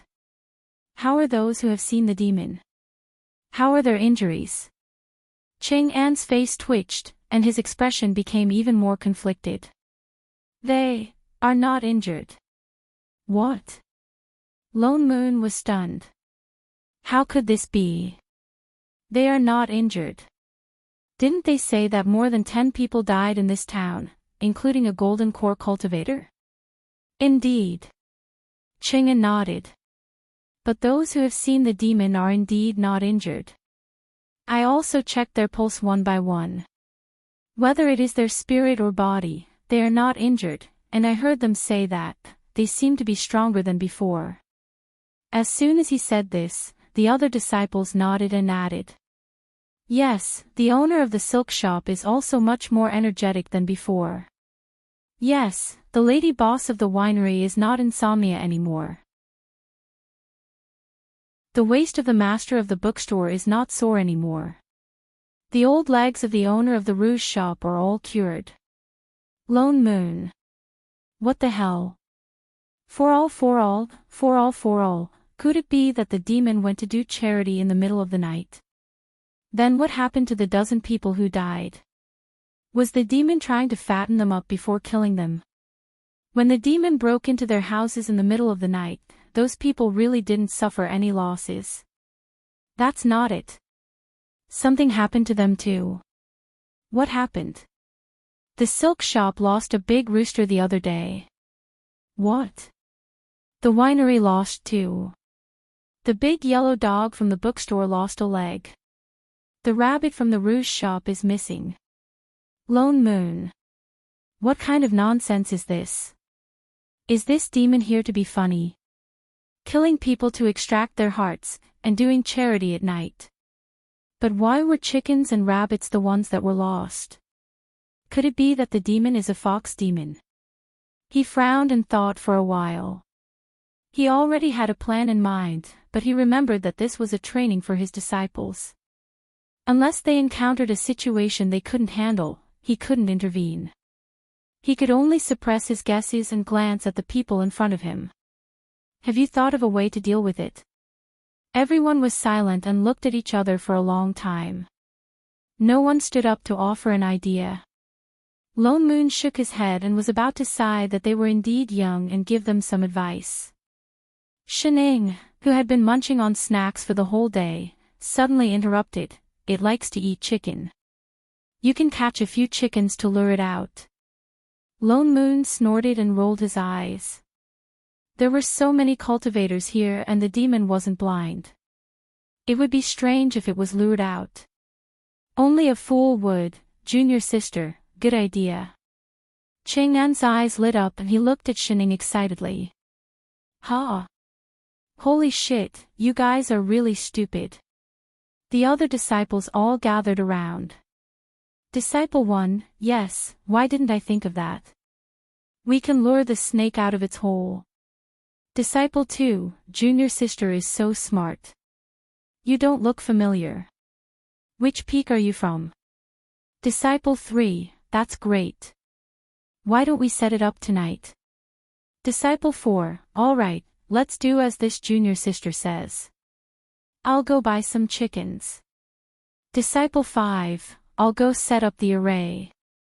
Disciple 6, Ching, huh? Could it be that Master's idea just now contained some powerful cultivation principles? Lone Moon, he suddenly felt that the future of Black Heaven's sect was bleak. Chapter 32. The night was dark and windy. It was a demon hunting night. The entire inn had long since been cleared out. It was silent. In the middle of the inn's inner courtyard, there were 4 to 5 fat roosters in a chicken coop. From time to time, the sound of their wings flapping could be heard. There was no one around. Even the waiters who usually patrolled the area at night were nowhere to be seen. However, if one looked closely, they would see a few figures lying on the roof, under the eaves, behind the door, and even in the flowers and grass in the courtyard. All of them were staring intently at the few snoozing chickens in the courtyard. 2 hours passed, nothing happened. 4 hours had passed, dead silence. 6 hours had passed, achoo. Lone Moon couldn't help but sneeze, attracting dozens of condemning gazes. His heart tightened. Damn it, he must be crazy not to stay up in the middle of the night to mess around with these idiots. After so long, not even a hair of the demon was seen. Alright. You guys are done. He nudged Shining, who was next to him. He really didn't want to lie on the roof anymore. He already said that such a stupid plan wouldn't work. Those Foundation establishment disciples didn't know how to restrain their auras. The demon would be blind if it couldn't see a dozen cultivators full of spirit chi. It's all your fault for coming. It's coming. As soon as he finished speaking, a disciple called out in a low voice. A cloud of black chi suddenly descended from the sky. Lone Moon, holy shit. There really was a blind demon. The cloud of black chi pounced on the chickens in the coop as soon as it landed. There were a few crows in the courtyard. After 2 breaths, the chickens were gone. There seemed to be a yellow mass among the chicken feathers in the coop. Air. The black chi trembled and seemed to burp. Its body grew bigger and floated up again, as if it was going to fly away. Catch her! Chingen shouted. Instantly, the array formation in the courtyard lit up. The disciples who had been lying in ambush rushed over with their weapons. The black gas seemed to be startled. It quickly spun around on the spot and began to jump up and down under the attacks of the disciples. Perhaps it was because the inner courtyard was too small and there were too many Black Heaven sect disciples, but the crowd was so crowded that the demon managed to escape. Don't panic. Junior brothers and sisters, guard your own formation cores. Chingen was, after all, the eldest disciple of the sect leader. Seeing that they couldn't take it down in a short time, he began to instruct the others to first use a formation to restrain the monster. Only then did the chaotic disciples retreat. But it was precisely because of this retreat that the black gas instantly drilled out from the crowd, seized the opportunity to soar into the air, and rushed towards the right direction. F***CK. Chingen panicked. He looked up and saw that the mass of black gas had already rushed out of the range of the array and was flying directly to the right. And the one guarding there was, Shining, Lone Moon, Chingen stopped in his tracks. Remembering that this was their training, he immediately shouted at Shining, that junior sister, stop it. Ha! Ah! Shining paused. The ball of black chi was already right in front of her. It was a chubby ball with two black tails trailing behind it, swaying back and forth. She subconsciously reached out to grab it and gently pulled it down. Meow! A blood-curdling scream pierced through the sky. That thing fell on the roof with a thud. The black chi on its body dissipated, revealing a black-clothed youth. There were two black ears on his head, and two chubby tails on his back. Ah! Cat cosplay. A two-tailed civet cat. Lone Moon took a step forward in surprise. Wasn't this a 6th-level demon? Wasn't it supposed to be an 8th-level demon? The transformed civet cat looked to be about 10 years old. Perhaps it was in pain from the fall, but it pitifully hugged its big tail and blew at it. Its green eyes were filled with tears, as if it was about to cry in the next second. Meow. It looked up weakly at the three of them. Suddenly, as if it had thought of something, it turned around and took out a lump of yellow from its bag and pushed it in their direction. Lone Moon took a closer look and found that it was actually a piece of gold. Ah! What did it mean? Was it bribing them? Seeing that they were not moving, the civet cat was stunned. It took out another piece of gold from its bag and placed it side by side with the previous one. The three of them. This was a sensible civet cat. Seeing that they were still not moving, the civet cat demon gritted its teeth and poured out all the gold in the bag. Suddenly, 7 or 8 pieces of gold fell from the roof. It looked at them weakly and said, "No, no more, meow." The corner of Lone Moon's mouth twitched. It was not that he thought it was too little. Where did this demon that did not forget to pay for eating chicken come from? Tell me, why did you harm people? Ignoring the pile of gold as much as possible, Lone Moon took a step forward and pointed the jade flute in his hand at the civet cat on the ground. Meow! The civet cat trembled in fear, tears welling up in its eyes. It shook its head vigorously. Exalted immortal, have mercy, meow. I didn't do it. Although I'm not a vegetarian, I'm a pure house cat. I've never harmed anyone, good meow meow. Don't even think about quibbling. Lone Moon's voice deepened. Do you dare say that the chaos in this town was not caused by you? I ate a few chickens secretly. That was because I was hungry, meow.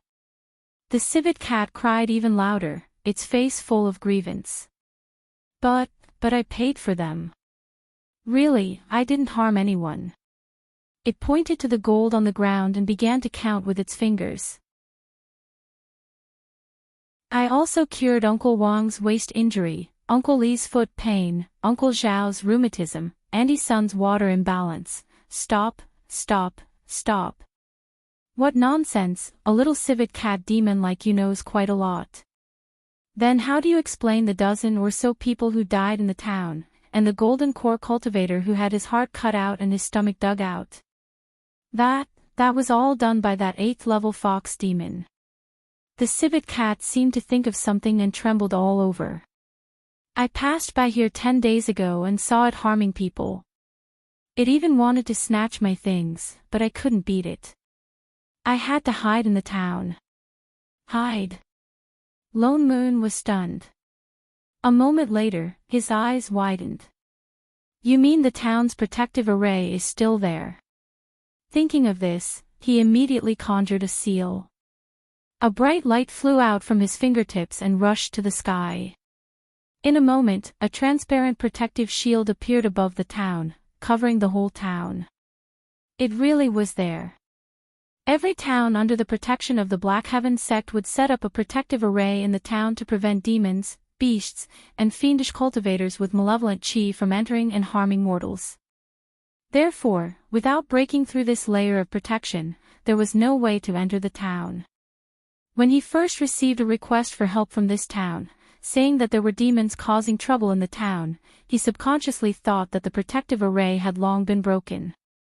That was why no one thought to check, but he did not expect it to still be there. And the reason why this civet cat could enter was probably as it said, that it had never harmed anyone. That was why there was no trace of malevolent chi on its body and it did not trigger the array. Chapter 33. There's really another 8th level fox demon. Meow, meow, meow. The civet cat nodded vigorously. Then you came out so late at night to scare people. Don't tell me, you're trying to stop people from going out of town, in case they encounter the fox demon. Meow, meow, meow. It nodded frantically. They'll be caught by the fox demon if they go out.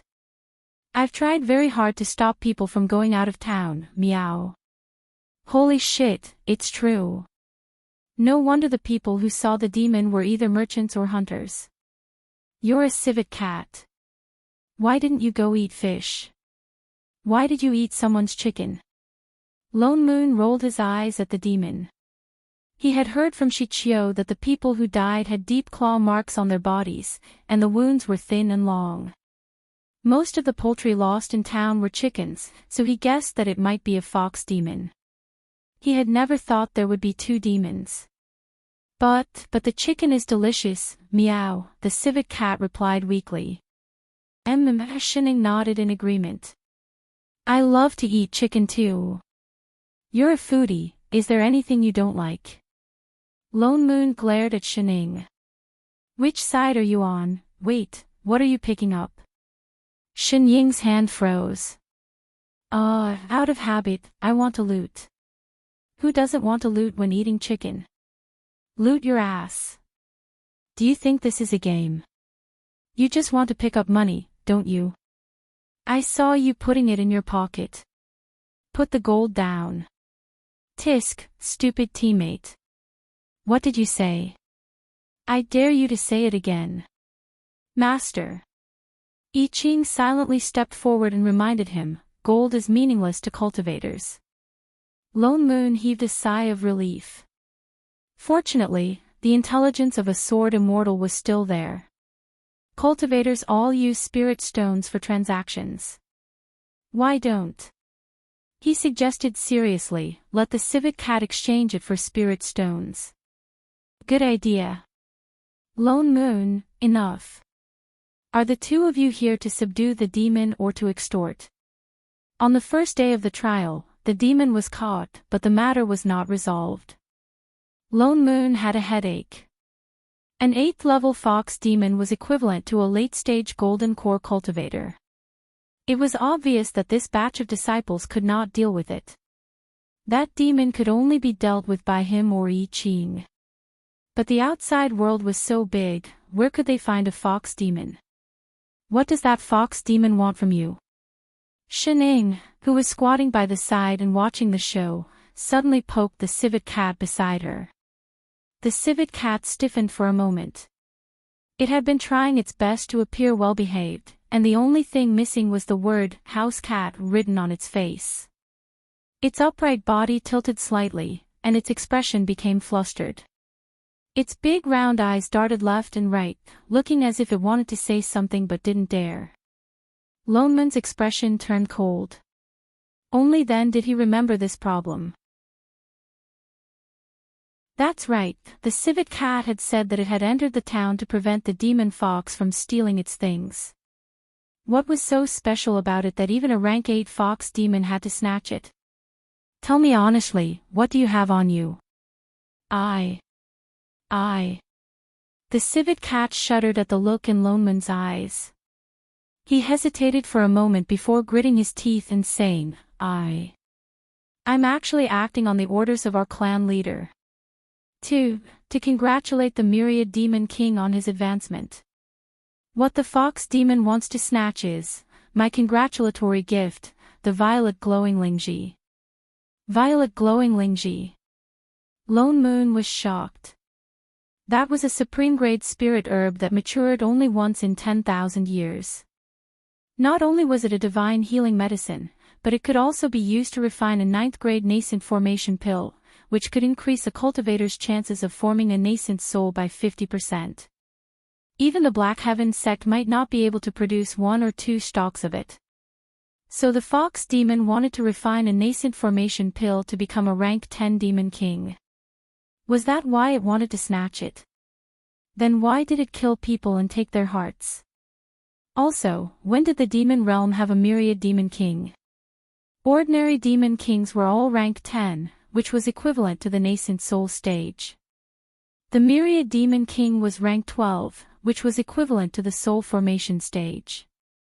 Great immortals, I really have no choice but to meow meow. Please let me go. The civet cat kowtowed heavily to the few of them. The myriad demon king's advancement ceremony is in 7 days. If I'm late, our clan leader will skin me alive. Alright, we don't want to interfere in your business.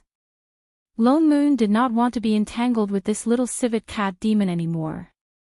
He waved his hand and said, on account that you didn't hurt anyone, let's go. You're not allowed to go out at night and scare people anymore. As for that fox demon, I'll go and settle the score with it. Wait a few days before you leave the town, in case you get robbed again. Thank you, great immortals. The civet cat nodded obediently. Don't worry, everyone. I've already hidden the gift. Even if the fox demon enters the town, it won't be able to find. Before it could finish speaking, there was a rumbling sound from above. The entire sky above the town suddenly distorted. There was a crack. The transparent array that was originally covering the sky suddenly broke into thousands of pieces, turning into specks of fluorescent light that fell down. Protective array. Lone Moon was shocked. Someone had forcibly broken through the array. There's demonic chi. I Ching frowned. After saying that, he turned and flew toward the east side of the town on his sword. Could it be that the fox demon has come? Shening, help. Where's she? Lone Moon was just about to instruct her to keep an eye on the other disciples when he realized that the person who had been sleeping beside him just now had disappeared. And, she even took the civet cat with her. Holy shit, when did she leave? Lone Moon looked in the direction of the demonic chi. He had no choice but to raise his hand and set up a few layers of array to protect the entire inn. Then, he turned to the disciples and said, you guys wait here for a while. Remember not to walk out of the array easily. We'll be back soon. With that said, he flew in the direction I Ching had gone. The place they were going was not far. It was just at the east side of the town. It was originally a deserted place, overgrown with weeds, but there was a dry well in the middle of it. At this moment, a red shadow flew out of the dry well. It was very tall and its red fur was so red that it looked like it had been dyed with blood. Its 9 fiery red tails were waving wildly in the air. It was actually the 9-tailed blood fox. I Ching's sword flew out first, directly intercepting the blood fox's escape route. Meow's gift. A cry of surprise came from behind. I Ching subconsciously looked back, only to find that Shening had also come over with the civet cat. Taking a closer look, the fox demon was indeed holding a rectangular box in one of its tails. The fox demon had done this on purpose. It had long discovered that they had entered the town and knew where the civet cat had hidden the treasure. So, it had beaten them at their own game. It had let the civet cat distract their attention, then took the opportunity to break through the protective array and come in to steal the treasure. However, it probably had not expected that there would be nascent soul or even soul formation cultivators here. That was why it had been discovered. Roar, that huge blood fox suddenly roared. Ignoring the sword array that I Ching had set up, it swept its 9 tails directly towards the sword peak. 2 of its tails were instantly cut off, but it still managed to forcefully rush out of the sword peak and escape into the distance despite being drenched in blood. I Ching was stunned for a moment. Even Lone Moon, who had caught up, was stunned. He did not expect the fox demon to be so reckless. Chase! Shening said. She was the first to run in the direction of the fox demon. Her figure flashed, and by the time she reacted, only a trail of dust was left behind. Only then did the remaining two people chase on their swords. They could still faintly see the figure in front of them, so fast that it was almost impossible to catch up with it. Lone Moon. She was running, right? She was really running, right? If she could run so fast, why did she usually have to rub against other people's swords? I Ching. Master is indeed worthy of being called. The civet cat. Why did she have to drag him along? No, I'm going to vomit, blarg.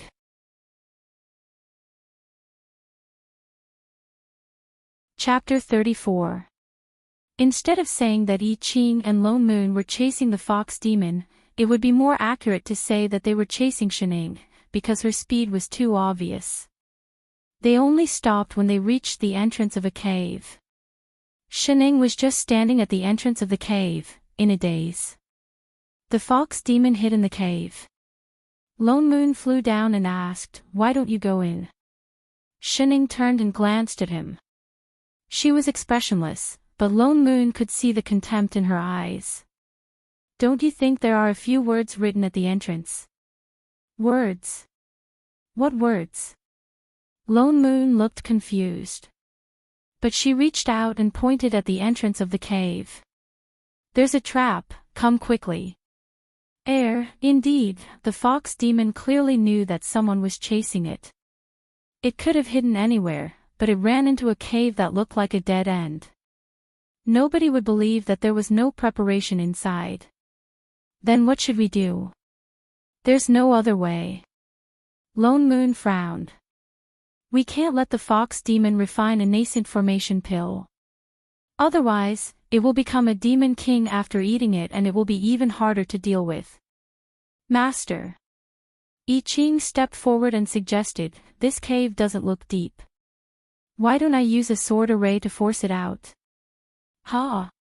Sword array. There was such a sword array. Shining nodded. I Ching immediately conjured a seal, and the sword in his hand turned into a sword array. Along with the spirit chi, it flew into the sky. In an instant, the sky was filled with a dense rain of swords. I Ching changed the seal in his hand, and the rain of swords began to gather in the sky. In a short while, it turned into a huge golden sword that reached the sky. I Ching leaped into the air, and his entire body seemed to melt into the huge golden sword. Suddenly, the sky was filled with sword chi. Lone Moon's heart jumped. Even he might not have such sword chi. He was indeed a sword immortal. It had only been a few days and he had already completely understood and integrated his sword intent. He was excited. He saw I Ching's sword move change again. He raised his right hand suddenly and shouted with a solemn expression, "Break." The huge sword immediately came crashing down. With a boom, it directly split the cave in front of them into two. However, the giant sword did not stop. Instead, it changed its direction. It sliced sideways, vertically, diagonally, as if it was slicing vegetables. Once. Once again. And again. Lone Moon, who had been anticipating a big move, for all, and Gun-Go flips table. So it's just smashing. Hey, this is called forcing it out. This is clearly a demolition, okay? Don't think that I can't recognize you because you're not using an excavator, you bastard. Wait a minute. Why did this move look so familiar? Holy shit, wasn't that the sword Shining used to split the sea apart? You really know how to apply what you've learned. Master. Seeing that the cave had already been cut into a pile of rubble, I Ching flew back. All right. There were no more traps. Thank you for your hard work. Hard my ass. Where's the fox demon? Where's the fox demon? What happened to forcing it out? They haven't even come out yet. Raccoon. These people are so scary. Meow Meow wants to go home. Lone Moon took a few deep breaths before he could suppress the curses in his heart. He released his divine perception and began to search for the fox demon among the rubble in front of him. The strange thing was that the demonic chi that had been so obvious earlier had suddenly disappeared. He paused and stepped forward. The fox demon is gone. I Ching also paused. He released his divine perception and indeed there was no trace of the fox demon. I've been paying attention to the surroundings just now. I didn't see it escape. It must still be here. Indeed, if the fox demon could slip away under their noses, it would not have had to break two of its tails to escape. One must know that the blood fox's tails were its cultivation level. Losing two tails at once was a huge sacrifice to its cultivation level. What's that? The two of them were about to search carefully again when Shining suddenly pointed to a place and asked. Lone Moon looked in the direction she was pointing. There was still a pile of rubble there. There was nothing special about it. Out of trust in Shining, he quickly walked over and gently brushed the pile of rubble. These rocks are floating, meow. Cats had the best night vision. The raccoon could tell at once that something was different. But because it was not floating high, it could not be seen just now. Lone Moon was shocked. He immediately conjured a wind seal and swept away the rubble around him. Below him was an intact stone slab. There was not the slightest crack after I Ching had smashed it. And on this stone slab, there's an array formation on it. Lone Moon shouted. The lines on the stone slab were clearly traces of an array formation. It was just that because there was no spirit chi to activate it, he could not see it for a moment. What's the use of this array formation? I Ching asked. Shining and he were both laymen when it came to array formations. Lone Moon carefully looked at the array formation. After a while, he said, this looks like an isolation array, but the Dharma talisman on it is different from ordinary array formations. It looks quite old. He frowned. But the fox demon must be hiding under it. With that said, he directly mobilized his spirit chi and pressed one hand on the stone slab. For a moment, the lines on the stone slab seemed to be lit up. They lit up instantly and became bigger and bigger until they spread to the entire pile of rubble. Rubble of all sizes floated up, and the stone slab under their feet began to move slowly in all directions. It's open. Lone Moon reminded them and signaled for everyone to step back. In a short while, a huge pit appeared on the ground. The pit was so deep that they could not see the bottom. There was also a faint, strong stench coming from inside. Demonic chi. I Ching looked up at the two. It's that fox demons. It's really hiding down there.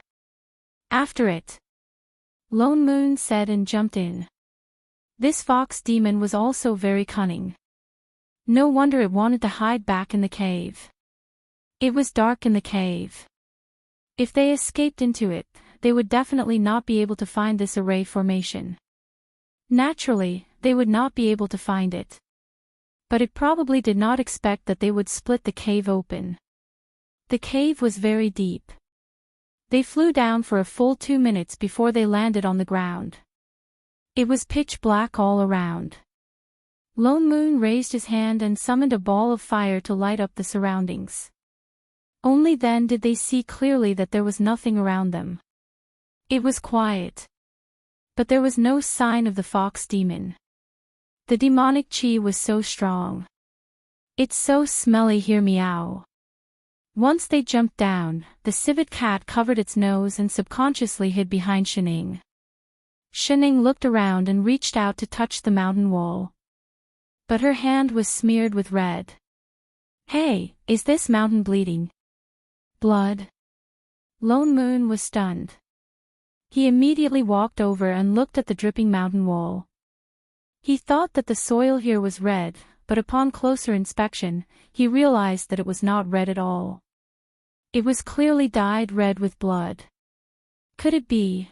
There are only bloodstains on this side of the mountain wall. I Ching looked around and said. Lone Moon frowned. He had a bad feeling. He pulled Shining away and said, "Step back. There might be something behind this mountain wall." He conjured a seal and the jade flute in his hand turned into a sword move. Dozens of sword chi instantly hit the stone wall. With a loud bang, the mountain wall in front of them collapsed, revealing an even wider space. The strong smell of blood hit their faces.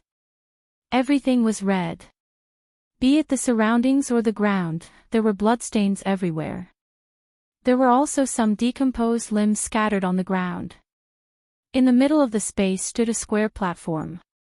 At this moment, the platform was lit up with the red light of an array formation, making the entire space even redder.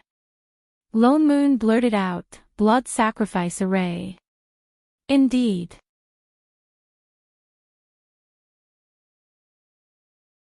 Chapter 35. You actually chased me all the way here. A man's voice suddenly rang out. There was a figure in red standing on the altar. He was obviously a man, but he looked exceptionally seductive. His eyebrows and eyes were full of flirtatiousness. There were 9 big red tails on his back. 2 of them were broken, and bloodstains could be seen on the cuts. It was the 9-tailed blood fox from before.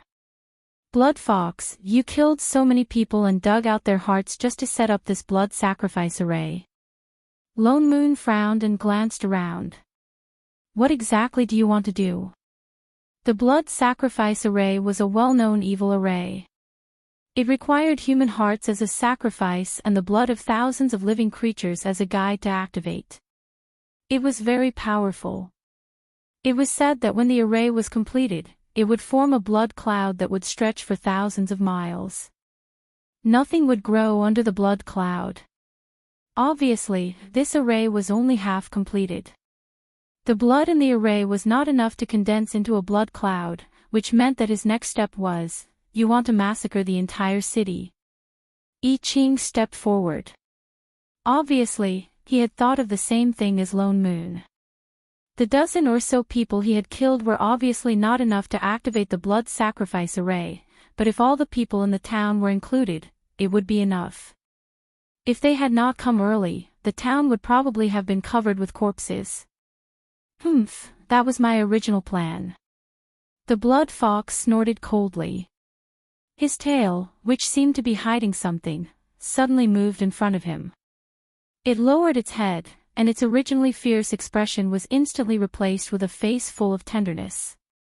It raised its hand and brushed its tail, its movement so gentle that it seemed to be afraid of startling something. The people in that town are lucky. Who asked that civet cat to bring something better for my son? Only then did everyone realize that his tail was holding a baby. The baby was wrapped in thick fur, and only half of his face was exposed. The baby looked yellow, as if he had just been born. And there was an open box on the altar behind him. Meow meow. Meow's gift. The civet cat's tears immediately gushed out. Looking at the box that had obviously been used, his heart was broken. Sob sob sob.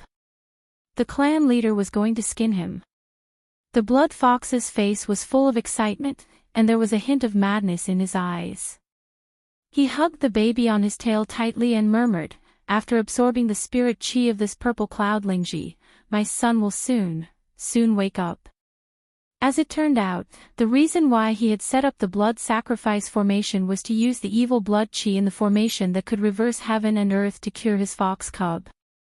But along the way, he discovered something even better, the raccoon's purple cloud Lingji, so he racked his brains to snatch it. However, it's no use. Your child won't wake up, I Ching said coldly. What nonsense are you spouting? The blood fox suddenly went berserk, its blood-red eyes staring at I Ching. The purple cloud Lingji can bring the dead back to life.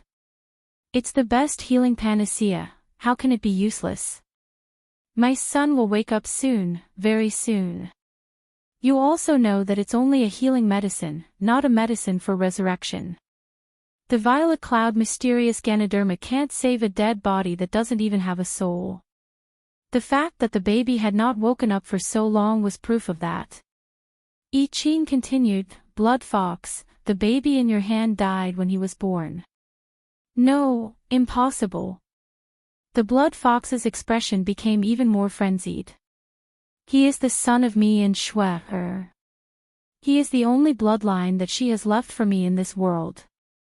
He will not die. You're talking nonsense. Nonsense. The blood chi on the Blood Fox's body suddenly soared, and even a gust of cold wind blew through the entire space. Lone Moon frowned and exchanged a look with I Ching. He was no longer in the mood to talk nonsense with this obviously crazy fox demon. Both of them rushed out. The sword techniques in their hands changed, and for a moment, their eyes were filled with sword light. The Blood Fox roared, and the remaining 7 tails behind him suddenly lengthened. Like sharp blades, they flew out of the array and attacked the 2 of them. I Ching, attack its feet. Nothing could live under the blood sacrifice array. Although this array was not complete, the Blood Fox stood at the eye of the array, and the blood fog would protect its master. They could not hurt it unless they forced it out of the array. I Ching nodded. The surrounding spirit swords turned and blocked the Blood Fox's attack. The sword tip directly attacked the feet of the demon fox. Damn it! The Blood Fox roared angrily and hurriedly withdrew one tail to block in front of him. In an instant, another tail was cut off. Although he could block the first wave of sword techniques, he could not block the second wave. The spirit sword stabbed into the ground under his feet, right at the eye of the array. The array immediately darkened. Seeing that the sky full of swords was about to rain down, the Blood Fox had no choice but to retreat and fly out of the center of the array. Without the support of the blood sacrifice array, the blood chi on its body suddenly decreased by half, and the sky full of sword chi became even sharper. Lone Moon and I Ching took the opportunity to attack the array. Just as they were about to destroy the array, the ground suddenly lit up with a blinding white light, and the entire space was reflected in white. A huge array suddenly appeared, and instantly covered the original blood array. They only felt their bodies become heavy, and they were directly suppressed by the array until they knelt on one knee. Even the spirit chi on their bodies began to flow continuously into the array. Damn it, they fell into a trap. Ha ha ha ha ha. Standing outside the array, the Blood Fox suddenly laughed maniacally and looked coldly at the 2 of them. Humph, did you really think that I would not prepare anything and just sit here and wait for death? Lone Moon's face darkened, but his body seemed to be pressed down by 1,000 pounds. He could not move at all, and even conjuring a few seals was useless. What exactly was this array? Why could even he not break through it? And it seemed to be able to absorb the spirit chi on their bodies. He took a closer look at the lines on the array, but found that there were some talismans on it that he could not understand. They looked like ancient words. This is an ancient soul-destroying array. His eyes widened in shock. Oh, so you know this array. The Blood Fox looked at him with some surprise, but his eyes became even more fierce. That's right, this is indeed an ancient array, but I did not know what it was before. But as long as it can control you, it's fine. You deliberately led us into the array. The ancient soul-destroying array was an array that had long been lost. Legend had it that it could absorb the spirit chi of any living creature in the array. He had only seen descriptions of this array in some ancient books. This array was definitely not set up by the fox demon.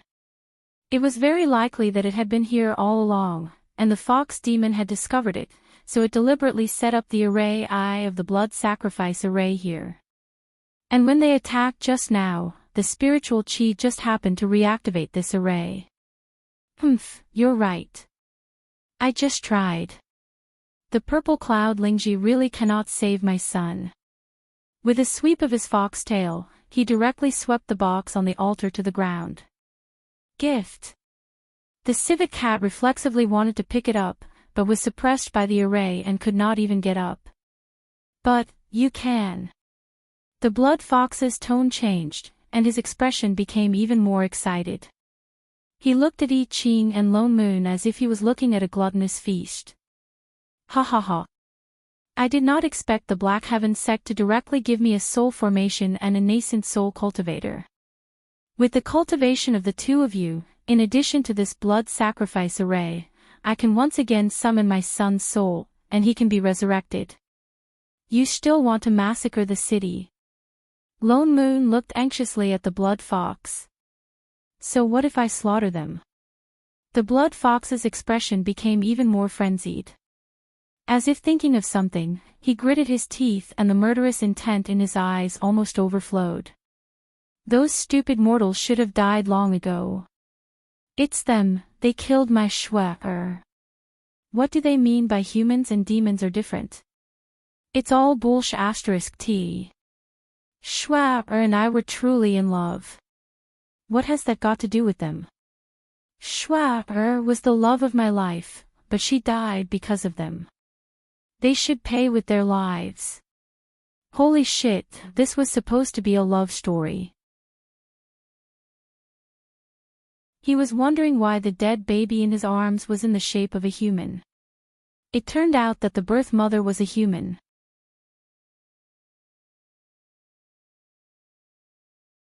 Chapter 36. If it wasn't for that golden core cultivator who meddled in other people's business and came looking for death, my blood sacrifice array would not have been delayed until now. He snorted coldly and swung his foxtail, sweeping away the spirit sword stuck in the eye of the array. The blood sacrifice array was activated again, and the dazzling white light and red light appeared again. But it's not bad now.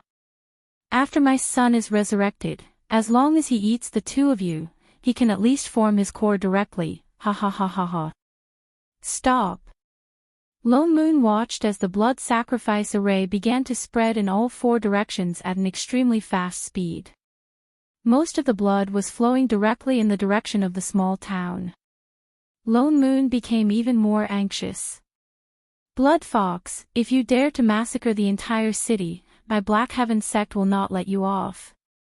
The Blood Fox laughed even louder. Black Heaven sect, so what? There are only the two of you here, plus a good-for-nothing civet cat. As long as I kill you, who will know that this array was set by me? That. Suddenly a voice sounded. Shining, who had not spoken in the array, raised a hand. You seem to have forgotten about me. Who are you? The Blood Fox was shocked and turned his head violently. When did this person come in? Was there such a person just now? And, why are you fine? In the ancient spirit extermination array, she could actually move freely. How was this possible? Shining. Lone Moon was delighted. Holy shit, he actually forgot that this cheat was also here. Quick, destroy this spirit extermination array. What array? Shining looked around. How was she going to destroy it? This one on the ground, it's glowing white. Lone Moon shouted. Use the spirit sword scattered around to split open the geometric patterns on the ground. Oh. Shining casually pulled out a sword from the ground. Don't even think about it. The Blood Fox's eyes widened. The foxtail behind him directly attacked Shining, and it looked like it was going to pierce through her. But she suddenly turned back and casually grabbed several foxtails that were twisted together, so that it could not go any further. The Blood Fox was shocked. Just as he was about to retract his foxtail, Shining suddenly pulled hard. Suddenly, a stream of blood spurted out, and the remaining 6 foxtails of the fox demon were pulled off at the roots. It immediately let out a shrill scream and could no longer maintain its human form. It rolled around in the formation in pain. It broke. Shining threw away the long-tailed fox in her hands with a look of surprise. You didn't use any strength.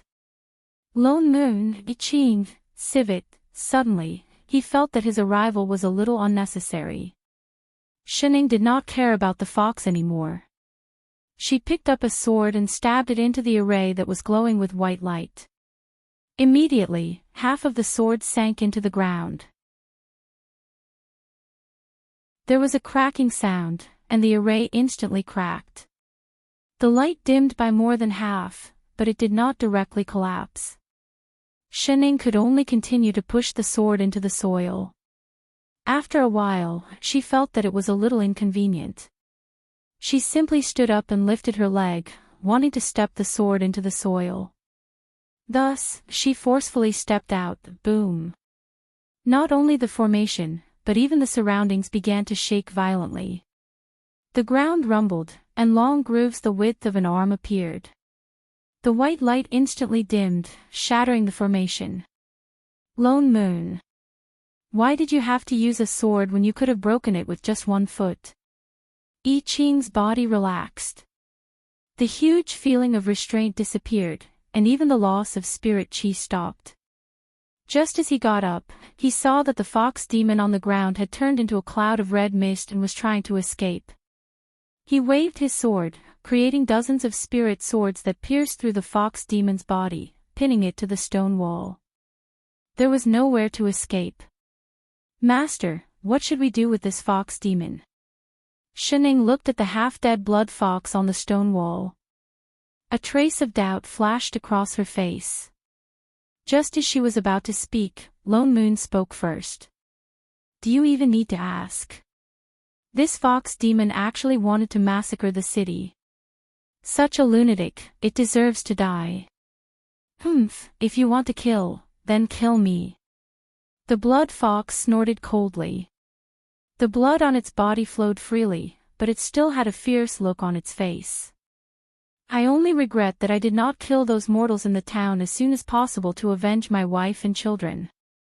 You really don't repent. Lone Moon was just about to kill it. Shining suddenly said, Wait a minute, not so fast. It can't be, Shining.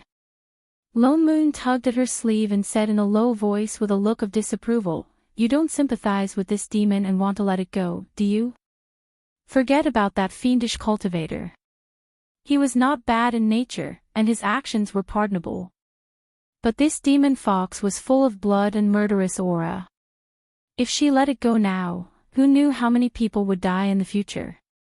No, I just haven't figured out some things. Aren't you curious? She pointed at the blood fox. Even though its tail was completely broken, it still subconsciously used its broken tail to protect the dead baby. The one on its tail, is that really its son? It should be. Otherwise, why would it be so desperate? Lone Moon replied casually. But didn't it just say that the child is a human? Yes. Didn't it just say that? He nodded. It fell in love with a human.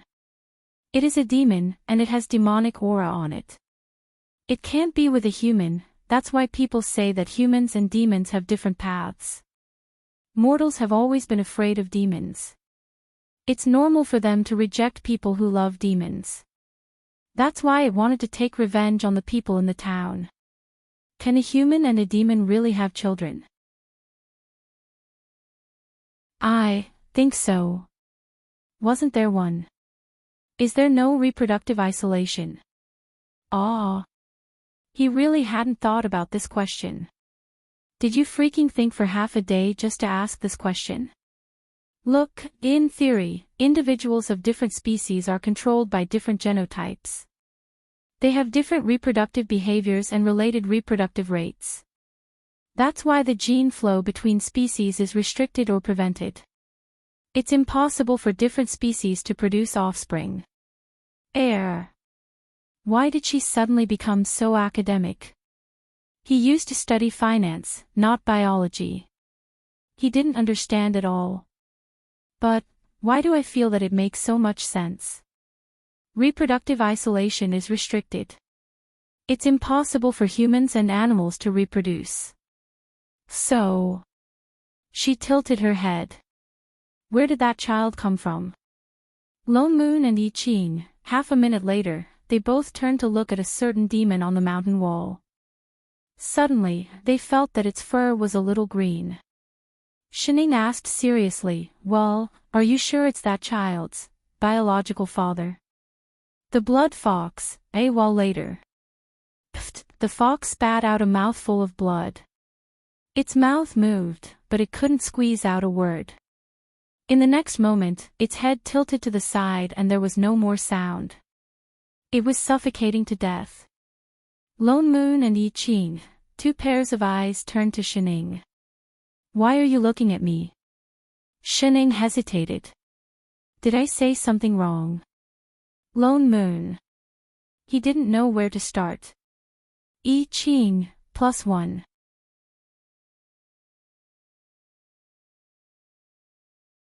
Chapter 37. Woo woo woo. Meow's gift, it's gone meow. The civet cat hugged the box on the ground and cried sadly. Lone Moon walked over and looked at the already opened box.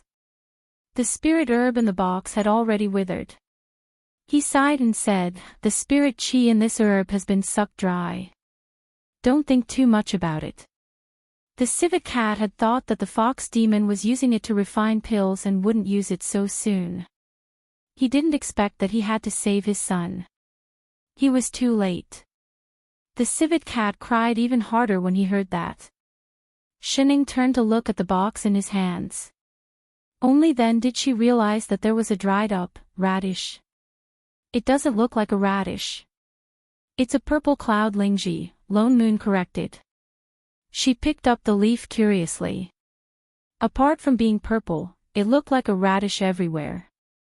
Woo woo woo. Without the gift for the myriad demon king, meow, meow can't go back meow. The civet cat cried even harder. That. Shining hesitated. The myriad demon king you're talking about isn't a rabbit, is it? How do you know? The civet cat stopped crying and looked up with teary eyes. The myriad demon king's original form is indeed a rabbit. It really is. You should have said so earlier. That's easy. Shining patted its head. I'm very familiar with rabbits. Don't cry. I'll help you write a letter to explain. With that said, she looked around and tore a piece of cloth from the person next to her. Holy shit, why are you tearing my clothes? Lone Moon held on to the remaining half of his shirt and jumped up. If you don't have paper to write on, can't you just tear your own? You really don't treat me as an outsider. Who asked you to be so white? That's how you can write. He turned to look at the civet cat in black, I Ching in blue and Shining in green. He actually couldn't refute. Shining had already started writing on the white cloth. She even used the blood on the ground as a source of inspiration. He quickly wrote 2 lines of words, then kindly put it back into the box and handed it over. All right, you just need to show this to the rabbit. It won't blame you. Is this really okay? Raccoon took the box in a daze, still looking worried. Don't worry, it's a good grass-eating rabbit. All he could do now was give it a try. Civet sniffed and put away the gift box. Just as he was about to express his thanks, the ground suddenly shook violently and cracked open. Beams of white light shot up into the sky, as if something was about to emerge from the ground. There's something underground. Lone Moon was shocked. He turned to the rest and said, this place is going to collapse. Let's fly out quickly. With that said, he hurriedly turned to fly on his sword. Master. I Ching hurriedly pulled Shining back onto the sword. Together with the civet cat, who had turned back into black chi, they flew out of the deep pit. When they came out to take a look, they realized that it wasn't just the crater. Even the ground within a radius of 7 or 8 kilometers was cracking. Dazzling white light shot into the sky from the cracks. The entire ground suddenly protruded, and the earth quaked. Something huge was rising from the ground, and it was getting taller and taller. After a while, it finally left the ground and rose into the air. Only then did they see that it was a huge stone peak. It looked even bigger than the main peak of the Black Heaven sect. However, there were all sorts of strange talismans floating around the stone peak, as if it was surrounded by layers of array formations. As the stone peak rose into the air, the top of the peak began to flash with lightning and thunder. A purple bolt of lightning pierced through the air, and the air suddenly began to distort. In a short while, a translucent entrance that looked like a water mirror appeared on the peak. Faintly, they could see another world inside. The immortal mountains were vast, and the spirit chi in the mountains was so dense that it was shocking. There was even a faint seven-colored mist. No. That was not spirit chi, it was immortal chi. This is the entrance to the ancient mystic realm. Lone Moon's eyes widened in disbelief. No wonder there was an ancient spirit exterminating array at the bottom of the crater. There was an ancient mystic realm hidden underground. In the Azure world, the ancient mystic realm had long been a legend. Although there were countless books and records left behind, no one knew if it really existed. Who would have thought that they would actually find an intact mystic realm here? What's a mystic realm? Shining looked at the mountain that had suddenly emerged from the ground. Lone Moon turned back to look at her, unable to hide his excitement as he explained, a mystic realm is a small world that is independent of the Azure world. Although the map inside is a little smaller, it is a world of its own. Legend has it that only in the ancient times could there be spells to open mystic realms. Nowadays, there are very few mystic realms that appear in the Azure world. What's more, this is an ancient mystic realm. Oh, that means, this is a pocket dimension. You could say that. Why did it feel like Shen Ying's words were of a lower standard? He cleared his throat and regained his composure. In a low voice, he said, the ancient mystic realm has appeared. We don't know how long this entrance will last. Now that the situation in the mystic realm is unclear, we have to inform the sect as soon as possible. We have to discuss a plan before we go in to investigate. Lone Moon turned back to look at the mirror-like entrance on top of the stone peak.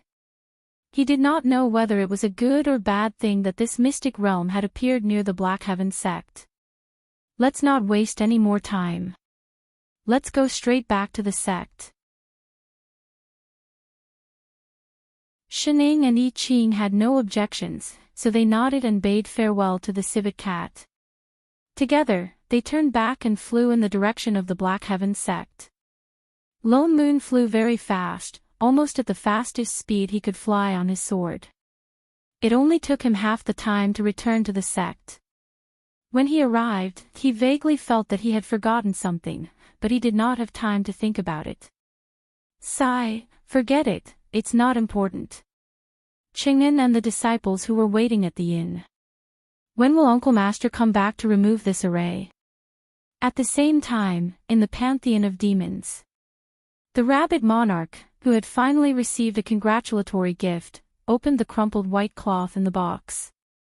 Instantly, its legs gave way and it almost fell off its throne. On the cloth was written, "Rabbit, I'm taking the carrot that the cat gave me, don't blame it." Shen. Shen. Exalted immortal Shen. Was it blind? Was this really written by exalted immortal Shen, whom it had not seen for a long time?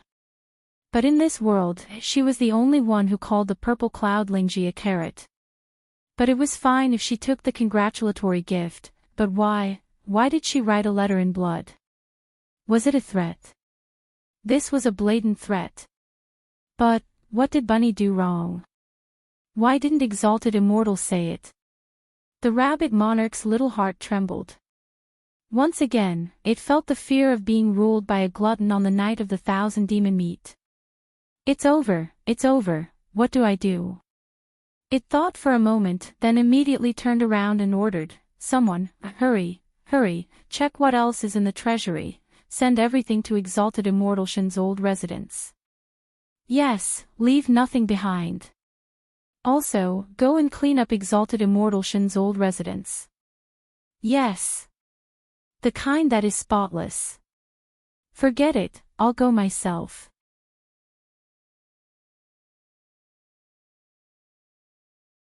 Chapter 38. I'll go to the main peak to look for Shichio.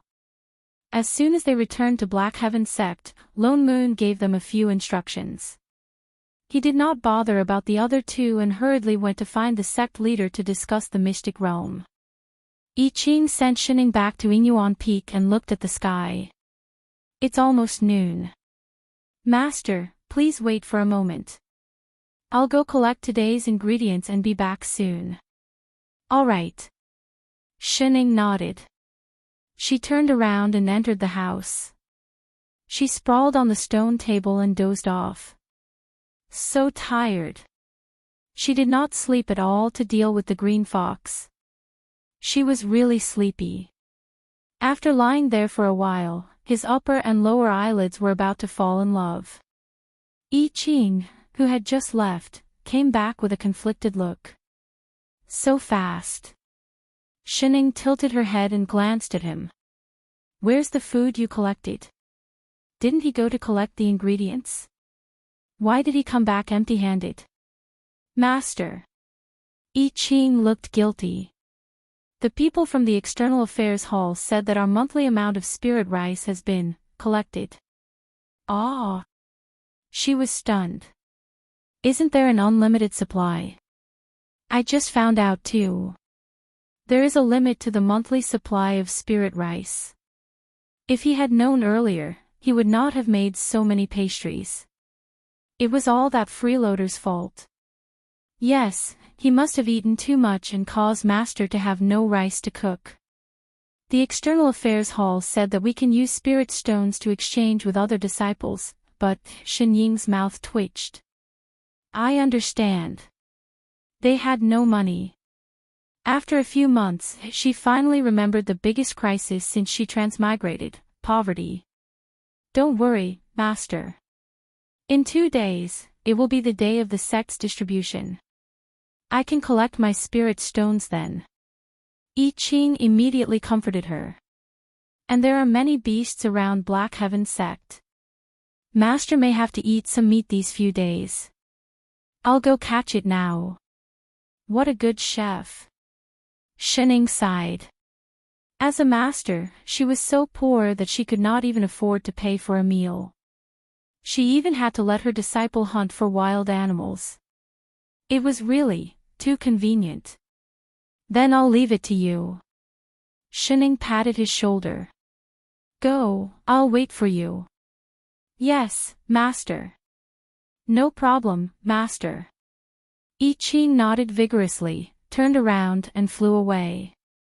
She sighed again. In terms of a chef's professionalism, he deserved full marks. However, he couldn't go on like this. It seemed that it was time to find a way to make money. If she had known earlier, she would have picked up the gold that the civet cat had dropped. It was all that temporary chef's fault.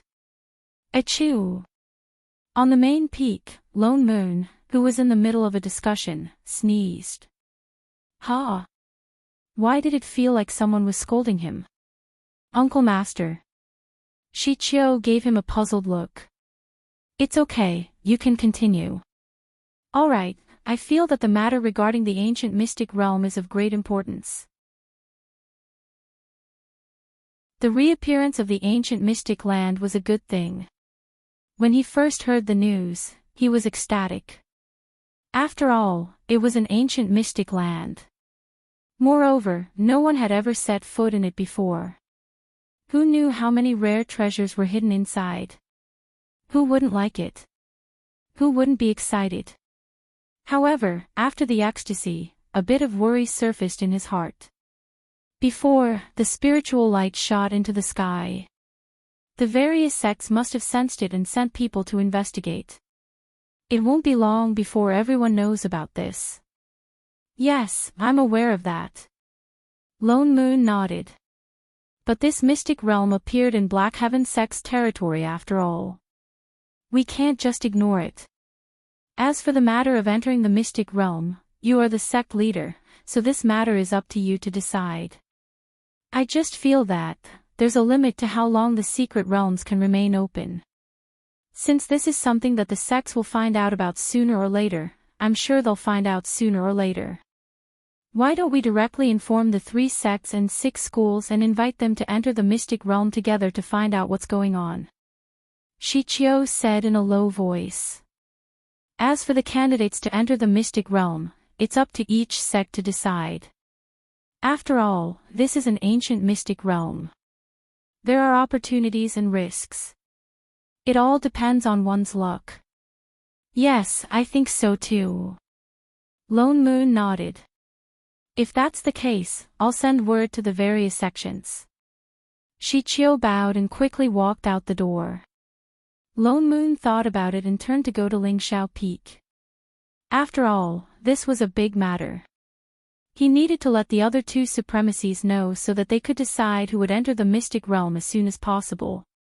Once the people from the various sects and clans had gathered, they would enter the secret realm together. However, he did not expect that before the 3 sects and 6 schools could respond, a few unexpected guests arrived. The 3 people suddenly appeared in the sky above Black Heaven sect. Their appearance was accompanied by several sounds of heavenly music. The sky behind them seemed to have been torn apart. They had come through the void. Lone Moon and Shichio were shocked and did not react for a moment. After a while, they realized they were people from the Upper Azure world. Why would people from the Upper Azure world come to a sect in the Middle Azure world? Where's your sect leader? The 3 people hovered in the sky for a while. The person on the far right glanced at the main peak under his feet.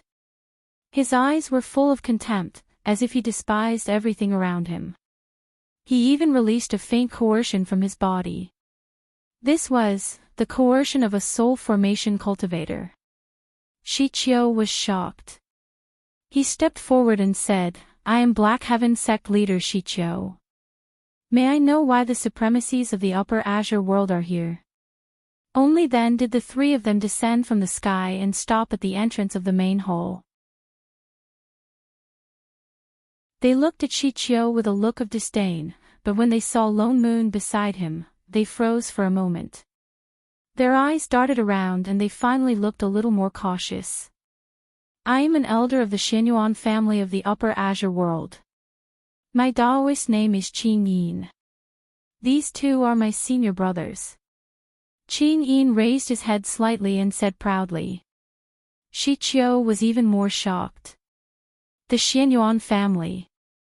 The Middle Azure world did not know much about the Upper Azure world, but they had heard of this family name. It was one of the 4 great aristocratic families of the Upper Azure world. Why would they suddenly send an elder to a sect in the lower realm, and 3 of them at once? The appearance of the ancient mystic realm has caused a phenomenon in the Upper Azure world. We are here to investigate on the orders of the Patriarch. Qin Yin continued, the dangers of this mystic realm are unknown, and even the Upper Azure world knows little about the ancient land. To prevent any mishaps, we are willing to help the Middle Azure world enter the mystic realm first. Shichio's face darkened. It turned out that they were also attracted by the ancient mystic realm. What help? It was obvious that they wanted a share of the spoils. And from their tone, they wanted to be the first to enter the mystic realm. How was that possible? Thank you for your kind intentions, supremacies. This mystic realm has appeared in the territory of my Black Heaven sect. It is not convenient for my sect to handle it alone, so yesterday we invited all the sects to discuss the matter of entering the mystic realm. I'm afraid that all the sects are already at the entrance of the mystic realm, so there is no need for you 3 supremacies to test the waters.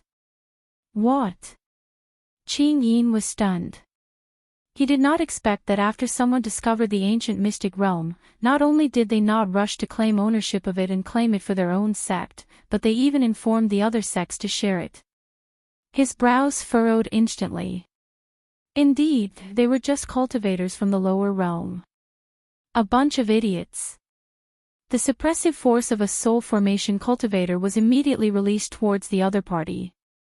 Lone Moon, who was beside him, sensed it immediately and released his suppressive force at the same time, pushing back the other party's aura. So what if they were from the Upper Azure world? Their Black Heaven sect was not to be trifled with. Qing Yin was shocked and was forced to take a step back. He did not expect that the person beside him, who was only at the early stage of the soul formation stage, could block his suppressive force. Just as he was about to counterattack, the person in the middle who had been silent all this time suddenly took a step forward. In an instant, an even stronger suppressive force came back at him. Lone Moon frowned, almost unable to block it. He looked at the other party in surprise. This was not the suppressive force of a soul formation cultivator. This person was a traveling immortal who had achieved disintegration. The so-called traveling immortal referred to cultivators who had reached the ascension stage but failed to ascend. In order to save their lives, they had no choice but to disintegrate and become traveling immortals. Although traveling immortals were also cultivators, they were not considered real immortals. However, they were stronger than the soul formation cultivators. It was just that after disintegration, they no longer had the chance to ascend. What was so special about the ancient mystic realm that it made the resource-rich Upper Azure world send 3 high-level cultivators, one of whom was even a traveling immortal, over there?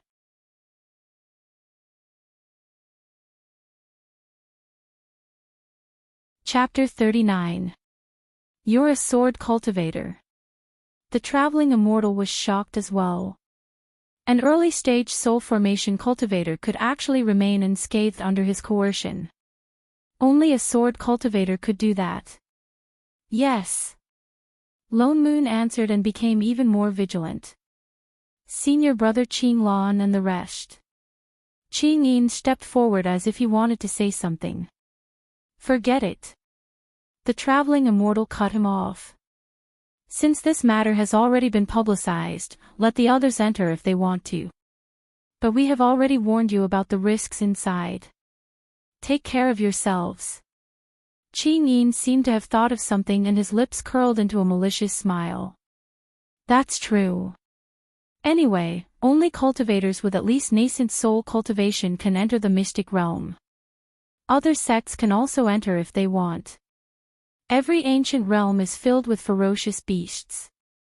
Let's see how many of you are willing to enter. Only nascent soul cultivators can enter. Shi Qiu's eyes widened in shock. Only nascent soul cultivators and above could enter the mystic realm.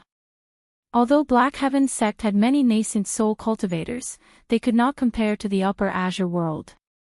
And from his tone, even nascent soul cultivators would not be able to go deep into the mystic realm. The entrance to the ancient mystic realm usually only opens once every 5 to 1,000 years, and it lasts for 3 months at most. You immortal sects from the lower realm better hurry up. Qing Yin laughed mockingly. The 3 of them rode on their swords and disappeared into the sky.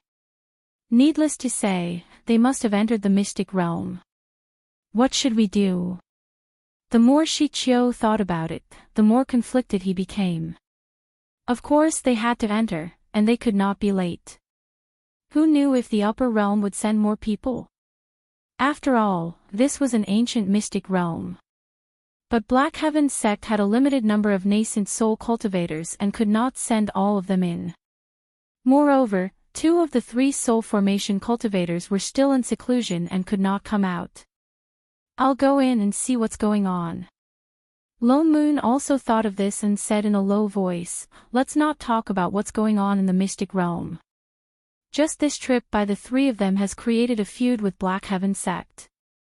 It's not appropriate for the other nascent soul hall masters to go. I can at least protect myself.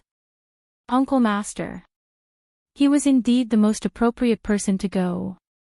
But I have to bring 2 more people. Who? I Ching. That's right, there's also perfected I Ching. He was also a sword cultivator and was not inferior to a soul formation supremacy.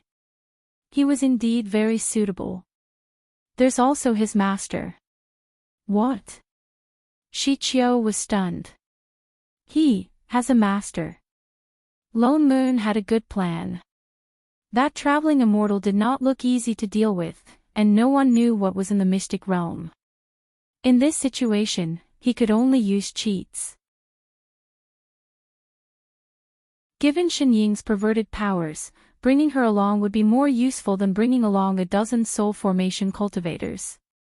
Although she was a little lazy, a little bad with directions, a little perverted, a little troublesome, and a little infuriating, in terms of safety, she was indeed useful. He had never fought a traveling immortal before, but Xinying could at least fight him to a draw, right? In addition, he and I Ching might not win for sure, but they wouldn't lose. He had everything planned out. Given his relationship with Xinying, this favor, I'm not going. Xinying tilted her head, which was slumped on the table. Lone Moon's chest tightened. His face hurt. Why? Never in his wildest dreams would he have expected her to reject him. It's so troublesome. She hated going out the most. It would be better to sleep at home. Troublesome my ass. He could not help but help the pile of mud on the table up again. You should at least be polite and find a more proper reason. What the hell is troublesome? I'm not going. She leaned back on the table again. She was about to run out of food. Why bother going out? She might as well save her energy. Holy shit. Just do me a favor. We're from the same hometown. Do you have to be so disloyal? Just go into the mystic realm and you'll be back in 3 months. It'll be fast. I helped you to Sword Comprehension Peak last time. You should return the favor. It's not suitable to go out now. Why? I want to hibernate. The corner of Lone Moon's mouth twitched. It's spring now. Oh, then hibernate in spring. Spring your ass. Lone Moon was fuming, but there was nothing he could do about this shameless person in front of him. He could only continue to persuade her. This is a big matter for the sect. If you help me, everyone will remember your kindness. I'm not going. There's no salary. Lone Moon felt his blood pressure rise. He had an urge to strangle the person in front of him. He took a few deep breaths to calm himself down. After some thought, he took out a bag of spirit stones from the storage bag beside him and slammed it on the table. Salary. Xinying's eyes narrowed into slits. She moved forward like a pile of mud. She opened the bag and saw that it was filled with superior-grade spirit stones. Air. The lazy person was getting restless. 3 months is too long. The damn homebody had never been away from home for so long. Boom. Another bag slammed on the table. The lazy person on the table immediately stood up. She stepped forward and held Lone Moon's hand. She said righteously, Father Nyo. When do we set off? Get lost. Who's your Father Nyo? All right, Father Nyo. She picked up the 2 bags of spirit stones and turned to run towards the kitchen. As she ran, she said proudly, Chef, we have money now. Shall we go buy some groceries? Yes, Master, no problem, Master. Master is so amazing. To hell with friendship. By the time Lone Moon rushed to the entrance of the mystic realm, all the sects had already arrived. Outside the stone peak, there was a dense crowd of cultivators. Because they did not know beforehand, there were cultivators of all levels of cultivation who came. In front of the entrance of the mystic realm, the 3 people from the upper azure world had also arrived. They stood at the front. Perhaps they had already told everyone that only cultivators above the nascent soul stage could enter the mystic realm. Many cultivators from the 3 sects and 6 schools looked disappointed. Seeing him appear, the cultivator called Qing deliberately looked at him and smiled mysteriously. Sword cultivator from the Black Heaven sect. Ha, we'll meet in the mystic realm. With that said, he followed the other two and jumped into the mirror-like entrance. Lone Moon frowned. It seemed that this Qing Yin was still holding a grudge against him for using his coercion to force him to retreat at the Black Heaven sect. And he had already made up his mind to make things difficult for him inside. Fortunately, he had brought a cheat. He greeted the cultivators from the various sects he was familiar with and did not stay for long. He flew in with Yi Qing and Shining. The moment they passed through the mirror-like water, they felt a sudden silence. In front of them was a vast expanse of whiteness. Their vision was blocked for a moment. In less than 3 breaths, they arrived in a completely unfamiliar dense forest. The air was filled with spirit qi that was tens of times thicker than the outside world. It was refreshing. He looked around but did not see Qing Yin and the others who had entered first. There was no sign of any other cultivators either. It seems that the location of the Mystic Realm's entrance is random. Lone Moon looked at Yi Qing and said, "Fortunately, we used the shadow tracking spell on ourselves beforehand. Otherwise, we wouldn't have to." Where's Shining?" He looked left and right, and even turned a few rounds to look, but still did not see that foodie. Holy shit, the cheat was lost. He clearly used the shadow tracking spell. At that moment, Shining. She looked at the huge monster that had suddenly appeared in front of her, which was as tall as a mountain. Was this edible?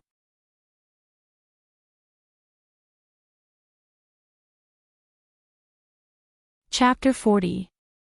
Shining yawned. By the time she reacted, she was left alone in this forest. Other than the trees around her, there was only the radish in front of her, waving its leaves and digging a hole. Radish? Shining was stunned. Were all the plants in this world the same? Why did they all look like radishes, and this one could actually move? She couldn't help but poke its leaves. "Hey, what are you doing?" "Gee." The radish slowly turned its white and plump body and glanced at her. It seemed to be startled and began to dig the hole even faster.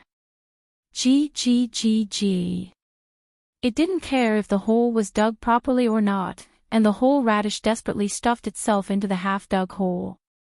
It even scooped up 2 handfuls of soil and scattered it on the leaves on top of its head. Then, it assumed a natural pose and stopped moving. The corner of Shinying's mouth twitched. She looked at the radish in front of her. It seemed to say, "You can't see me, you can't see me, you can't see me." So this is a radish spirit with low intelligence. She squatted down and was about to take a closer look, when suddenly there was a loud roar in front of her. She looked up and saw a huge monster as tall as a mountain. She didn't know when it had jumped out. 2 eyes as big as car lights were staring at the radish spirit in the hole in front of her. Suddenly, it opened its mouth and bit the ground. The radish spirit's body, which was originally green, instantly turned pale. It didn't pretend to be a plant anymore. The moment the huge beast bit down, it jumped out of the pit and ran around in panic. It had no direction at all. After running 1 round, it hit the tree head-on. The leaves on its head swayed. It turned around and looked around, as if there was no place to hide. Suddenly, it rushed towards her and burrowed into the hem of Shinying's clothes. It trembled like an ostrich, only revealing half of the snow-white radish tip. The giant beast didn't manage to bite the radish, but it directly bit a big hole in the ground. It seemed to be angered, and its eyes widened.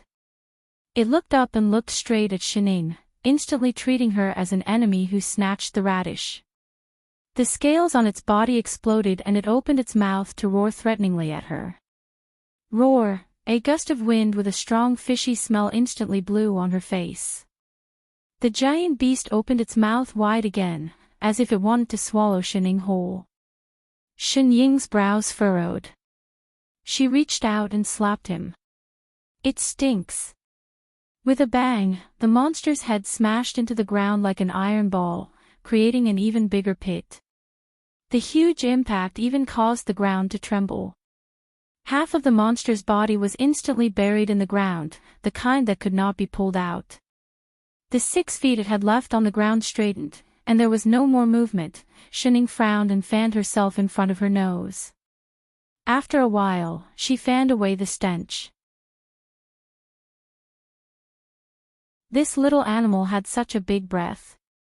She tilted her head and looked at the mountain-like piece of meat in front of her. She thought about its edibility.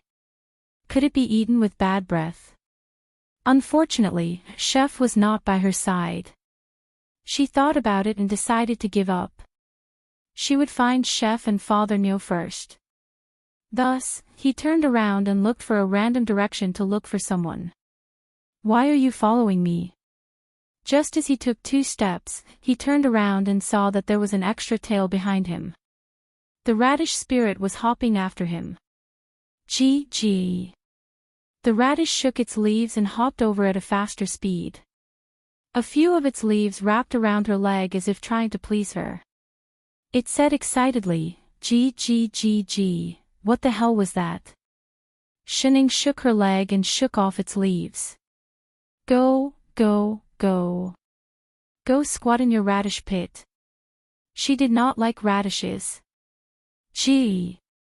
Its voice deepened and even its leaves withered. The whole radish looked sad from being rejected. Shining could not be bothered with it. Just as she was about to continue looking for someone, she suddenly heard 2 familiar voices coming from not far ahead. Shining, Master, the voices rose and fell continuously, as if they were broadcasting on a loop. The corner of Shinying's mouth twitched. She turned around and walked in that direction. When she passed by the giant beast, she pulled it out and dragged it away. Everywhere she went, the trees fell to the ground, stirring up a cloud of dust. It was like a sandstorm had covered half the forest. Now there was Chef. 100 miles away, the Upper Azure World Trio. What's that sound? Qi Nin paused and looked into the distance. What's happening in front? Why is the sky suddenly filled with yellow sand? Someone must have been unlucky enough to meet a ferocious beast, Qing Lan answered. From the looks of it, it's most likely the beast king of this forest. It's at least a 12th level beast. Ah. Then There's no other way. We can only change direction. Go. To prevent the situation from happening again, where she was on the other side of the river but could not be found no matter what, Yi Qing and Lone Moon shouted for a whole hour before they finally saw Shining strolling towards them. She was even dragging a mountain. Master. Yi Qing stepped forward to greet her. Hey, Chef. Shining waved her hand in greeting. What's this? Lone Moon looked at the giant beast behind her. The roar he heard just now, could it be this? Why did you drag this thing over? Meat, she replied matter-of-factly. She turned to Yi Qing and said, You haven't had lunch, right? Come, Chef. See which part of the meat is good and choose whatever you like. The corner of Lone Moon's mouth twitched. You're the only one who wants to eat meat. You're a foodie indeed. You can't forget to eat no matter what. Master, this can't be eaten, Yi Qing answered with a troubled expression. Why? She hesitated. Why didn't you say so earlier? Lone Moon rolled his eyes at her. This is a poisonous beast with poison all over its body. If you don't want to die, you can try. With that said, he took a step forward and looked at the beast carefully. But, with a wave of his hand, he conjured a wind blade and slashed at the top of the beast's head. Immediately, a large hole was cut open, and a green light flashed inside. An emerald-like bead immediately floated out. Lone Moon immediately conjured a seal and sent a spell over. The bead struggled for a while before floating back into his palm. This inner core is good stuff. A 12th level poisonous beast's inner core can cure hundreds of poisons. He conjured a fire elemental spell. Instantly, the mountain-sized corpse of the beast was engulfed in flames and turned into ashes. Oh yes, where did you find this poisonous beast? By right, 12th level poisonous beasts could transform long ago. They would not easily appear in their original forms unless they had a purpose. Over there. Shining pointed behind them. Why are you asking? Master. I Ching took a step forward and explained, usually, there are treasures beside high-level beasts. Now that this beast is dead, the treasures it was guarding have become ownerless. Oh. Understood. In other words, the beast was killed, but the treasure was not taken. Think carefully. Is there anything else around this poisonous beast? Lone Moon asked as he handed over the inner core in his hand. Shining thought for a moment. Suddenly, she lifted the hem of her clothes and bent down to pick something up from her leg. Does the leg pendant count? Gee, the radish that was suddenly pulled out waved its leaves cooperatively. The two of them were stunned. Their eyes widened and they said in unison. Vegetation spirit. Vegetation spirit.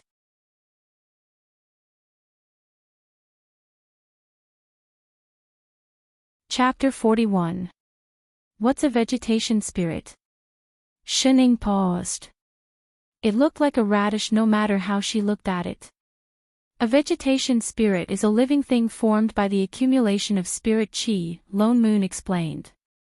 Lone Moon explained, spirit herbs and spirit plants have spirit chi in them and live longer than demon beasts, but they cannot develop sentience. However, if it was in a place with an especially large number of spirit plants, the dense wood spirit chi might be able to induce the emergence of vegetation spirits among the spirit plants. But the probability is so low that it's negligible. This is my first time seeing a vegetation spirit. Oh, what's the use of that? It's still a radish. Of course it's useful. Lone Moon looked at the vegetation spirit in her hand excitedly. It's formed by the accumulation of spirit chi from spirit plants, so it can sense the existence of all spirit plants in the world. In other words, as long as you bring it with you, you'll know the location of all the spirit plants in this mystic realm. I see. So this was a vegetable version of a GPS. It said that using the vegetation spirit's flower to refine pills can increase the grade of the pills, I Ching added as he looked at the vegetation spirit. It can flower. Shen Ying's eyes widened. A potted plant. But this vegetation spirit doesn't seem to be in its flowering stage yet. Gee. The moment she finished speaking, the radish in her hand suddenly wriggled excitedly. Shening had no choice but to let go. The moment the vegetation spirit landed on the ground, the entire radish shrunk downwards. Even its body shrunk. The leaves on its head all curled up as if it was using all its strength. Even its cries turned into squeaks. Gee, air. Was it constipated? Gee. After holding it in for a long time, it suddenly straightened its body and its leaves spread out. There was a spluttering sound, and a snow-white flower appeared on its head, dandelion. Why did a dandelion grow from a radish? Did it mutate? It's blooming. I Ching exclaimed. Gee. The radish curled its leaves and plucked the dandelion off its head. It handed it to Shening as if to please her. Gee. No. Dandelions were very sticky to clothes. This is 1,000 leaves vegetation spirit. I Ching was even more shocked. If ordinary vegetation spirits could raise the grade of pills, then the 1,000 leaves vegetation spirits flowers were practically synonymous with supreme grade pills. Any pill refined with its flowers would definitely be supreme grade pills. No wonder the upper azure world sent traveling immortals to this mystic realm. Lone Moon finally understood what the three of them were looking for in the mystic realm. They're looking for this vegetation spirit. I Ching asked. It should be. Lone Moon nodded. I heard that one of the 4 aristocratic families in the Upper Azure world has cultivators who specialize in refining elixirs. The family's most precious treasure is the Thousand Leaves vegetation spirit, and it's the only one in the world. Vegetation spirits can't possibly grow in a place suitable for human cultivators.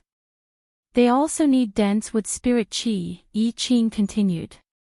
That's why he thought that there would be some in this mystic realm. That's right. Lone Moon looked at the vegetation spirit on the ground with a complicated expression. It kept raising its flower high, trying to give it to someone. If the three of them found out that the thing they were looking for had been picked up by Shining the moment they entered the mystic realm, would they explode in anger? Great, let's see how they're going to act tough now. Lone Moon's entire body felt good. Even a certain foodie seemed more pleasing to the eye. Shining, how exactly did you make it recognize you as its owner? He was curious. Vegetation spirits were born from gathering spirit chi from heaven and earth. They were extremely arrogant creatures and it was extremely difficult to tame them. Recognize you as its owner? I didn't. It didn't. Lone Moon looked at it dumbfounded. Why did it follow you if it didn't? And it even took the initiative to bloom flowers to please her. How would I know? It wanted to follow me. Shining looked down at the dandelion on the ground. Seeing that she did not want it and was even working hard to bloom a second flower, she took a step back in disgust. If you like it, I'll give it to you. Me? Lone Moon was shocked. Even the Upper Azure world was trying so hard to get their hands on something. How could she just give it away so easily? Did she know what a vegetation spirit meant? It meant countless spirit herbs and elixirs. Did she still want to increase her cultivation level or not? Wait, she really didn't need it. Damn. The vegetation spirit on the ground seemed to understand what the two of them were talking about. Suddenly, it started waving its leaves anxiously. Gee. The radish was unwilling. The corner of Lone Moon's mouth twitched. Forget it. I'm not a pill cultivator. What's more, it has already recognized you. Even if I wanted to form a contract with it, I would fail. Oh. Shining still looked indifferent. Why don't we throw it away? Throw it away, my ass. He had said so much for nothing. Then what should we do? She did not want to keep carrying a leg pendant. It was very heavy. Let's bring it back first. He turned to look around. It's getting late. There must be other things in this mystic realm. Let's hurry and go to the east. Shining had no objections. I Ching directly summoned his spirit sword and flew up with Shining habitually. Lone Moon was about to fly up on his sword when he felt something heavy on his leg. He looked down and coincidentally bumped into the side of a leg pendant. Gee. The radish was stunned. It looked at the two people in front of it who had already flown away, then looked at the leg it was hugging. It seemed to have just realized that it had hugged the wrong person. Immediately, it swung its leaves and threw the flower that it was holding onto the ground. It made a small sound. Pooey. Lone Moon. Was he being looked down upon by this radish? He was definitely being looked down upon. You hugged the wrong leg and you're blaming me. Go down if you have the guts. For all, with the vegetation spirit's guidance, Lone Moon finally experienced what it felt like to be a nouveau riche.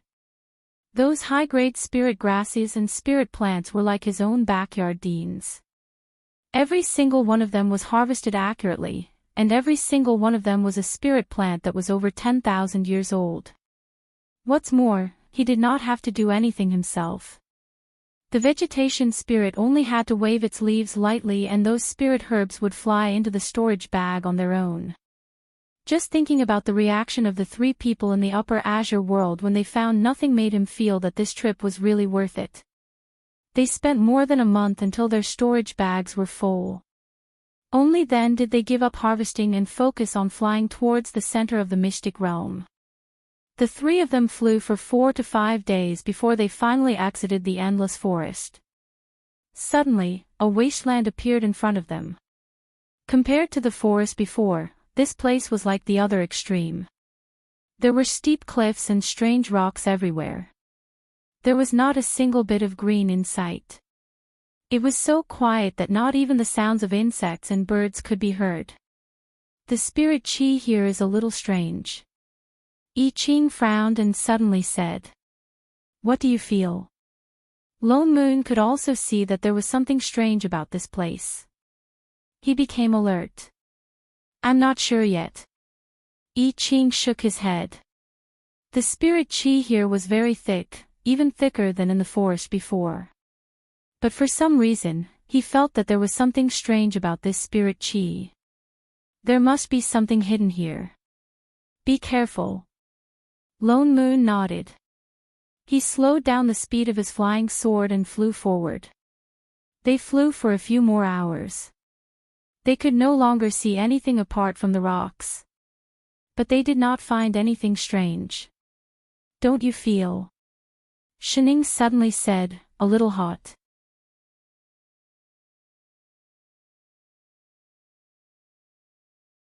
Chapter 42. What's a vegetation spirit? Shining paused. It looked like a radish no matter how she looked at it. A vegetation spirit is a living thing formed by the accumulation of spirit chi, Lone Moon explained. Lone Moon explained, spirit herbs and spirit plants have spirit chi in them and live longer than demon beasts, but they cannot develop sentience.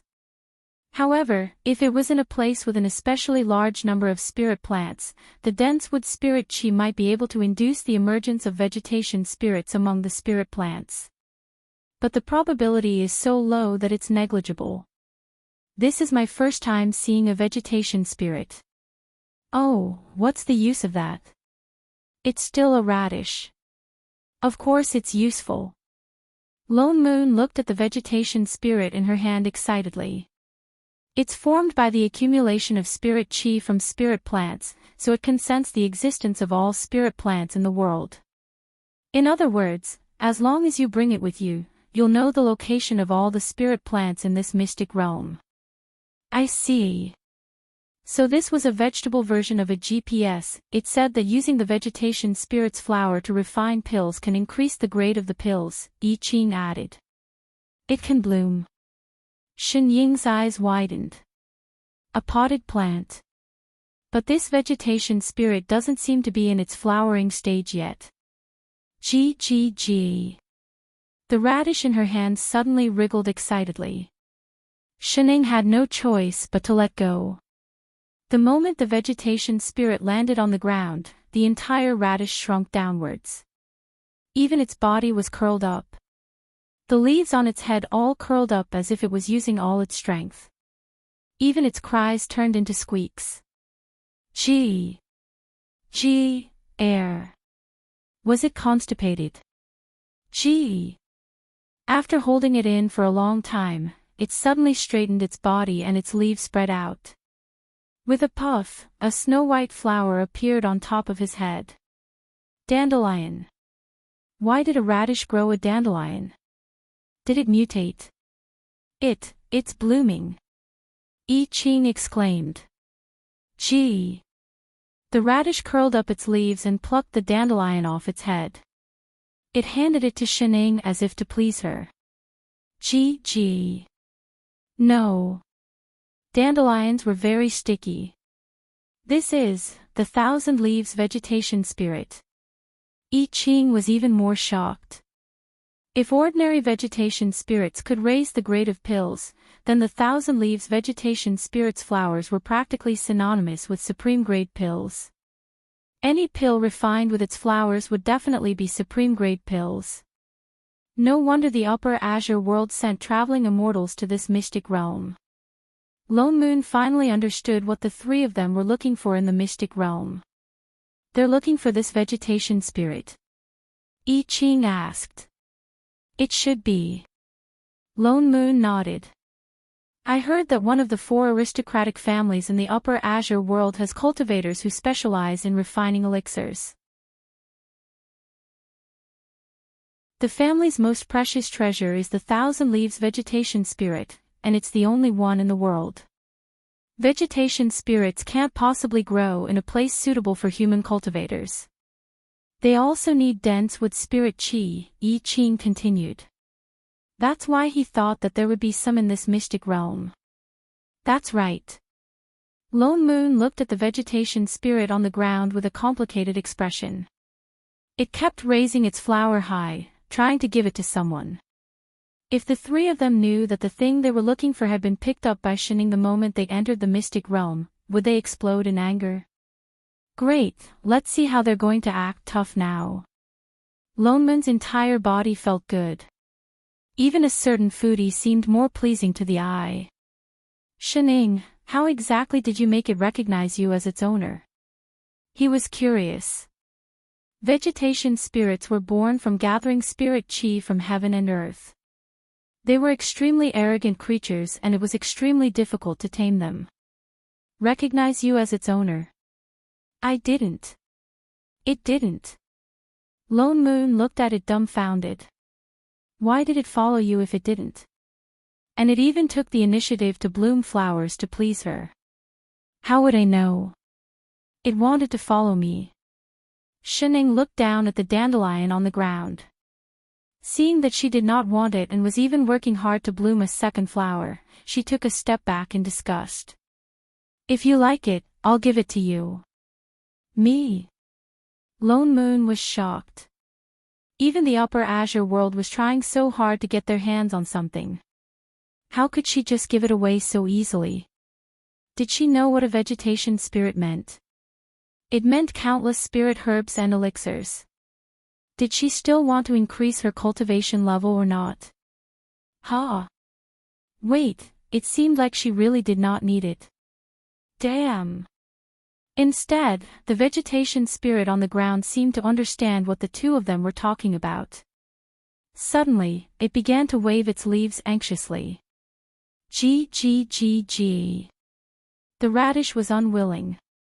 Lone Moon's mouth twitched. Forget it. I'm not a pill cultivator. What's more, it has already recognized you. Even if I wanted to form a contract with it, I would fail. Oh. Shining still looked indifferent. Why don't we throw it away?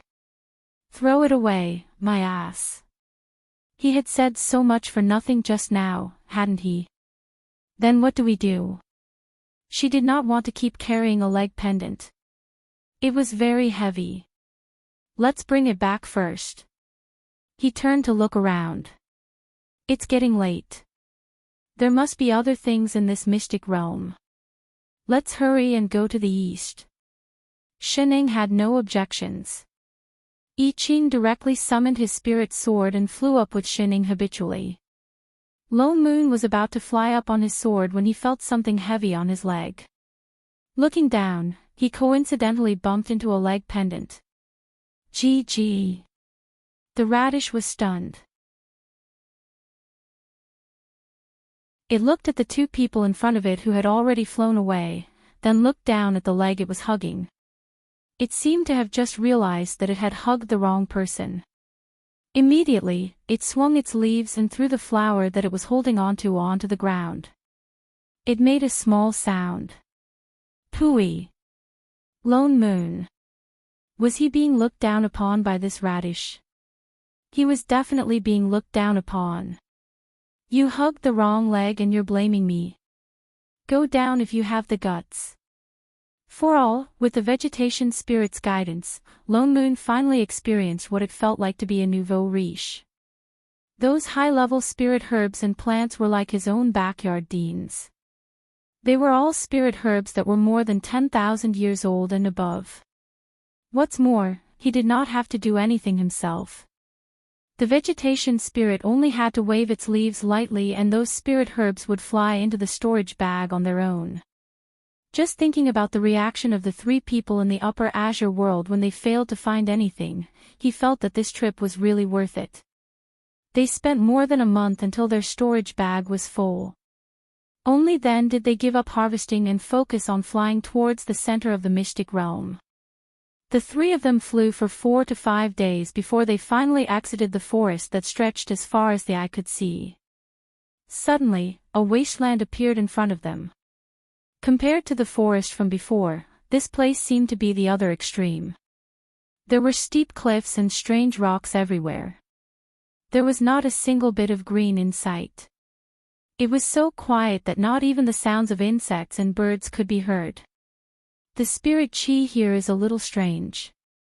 I Ching frowned and suddenly said, "What do you feel?"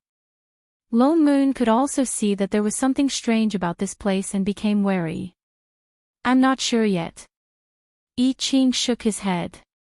The spirit Qi here was very thick, even thicker than in the forest from before. However, for some reason, he felt that there was something strange about this spirit Qi. There must be something hidden here. Be careful. Lone Moon nodded. He slowed down the speed of his flying sword and flew forward. They flew for a few more hours. They could no longer see anything apart from the rocks. However, they did not find anything strange. "Don't you feel?" Shining suddenly said, "A little hot?"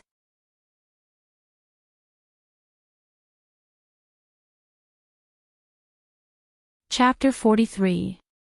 Fellow Taoist, although this thousand leaves vegetation spirit is a treasure, it's only a treasure to a core cultivator. You are a sword cultivator, this thing is of no use to you. Why don't you give it to the Xian Yuan family? Qing Lan's expression changed. He smiled and stepped forward. Don't worry, fellow Taoist. I promise that as long as you give it to us, we will discuss any treasures we find in this immortal palace. We will not make things difficult for you. Lone Moon's expression darkened. He had seen shameless people before, but not to this extent. What he meant was that he wanted them to give the thousand leaves vegetation spirit to them. What a good plan, fellow Taoist. You want to take the thousand leaves vegetation spirit we found with empty promises. This vegetation spirit has its own sentience and might not even follow you. Forgive me for being blunt. He looked at Qing Yin, who seemed to be doing him a favor, and said word by word, "Don't you have any King shame?" The three men's expressions darkened. Qing Yin snorted. You want to do this the hard way? Let's see what you're capable of. Senior brother, there's no need to waste words with him. Take him down first. With that, he summoned his Dharma artifact and charged forward. Since his threats had failed, he wanted to take it by force. Lone Moon laughed coldly and put the vegetation spirit into his storage bag. As he summoned his weapon, he whispered, "Shining, I'll leave the one in the middle to you later." Shining answered. Lone Moon blocked Qing Yin's attack with his sword. The two rays of sword qi collided, and the remnant sword qi split open the surrounding area. Their cultivation levels were similar, but Lone Moon was a sword cultivator after all. His sword qi was naturally different from that of ordinary cultivators.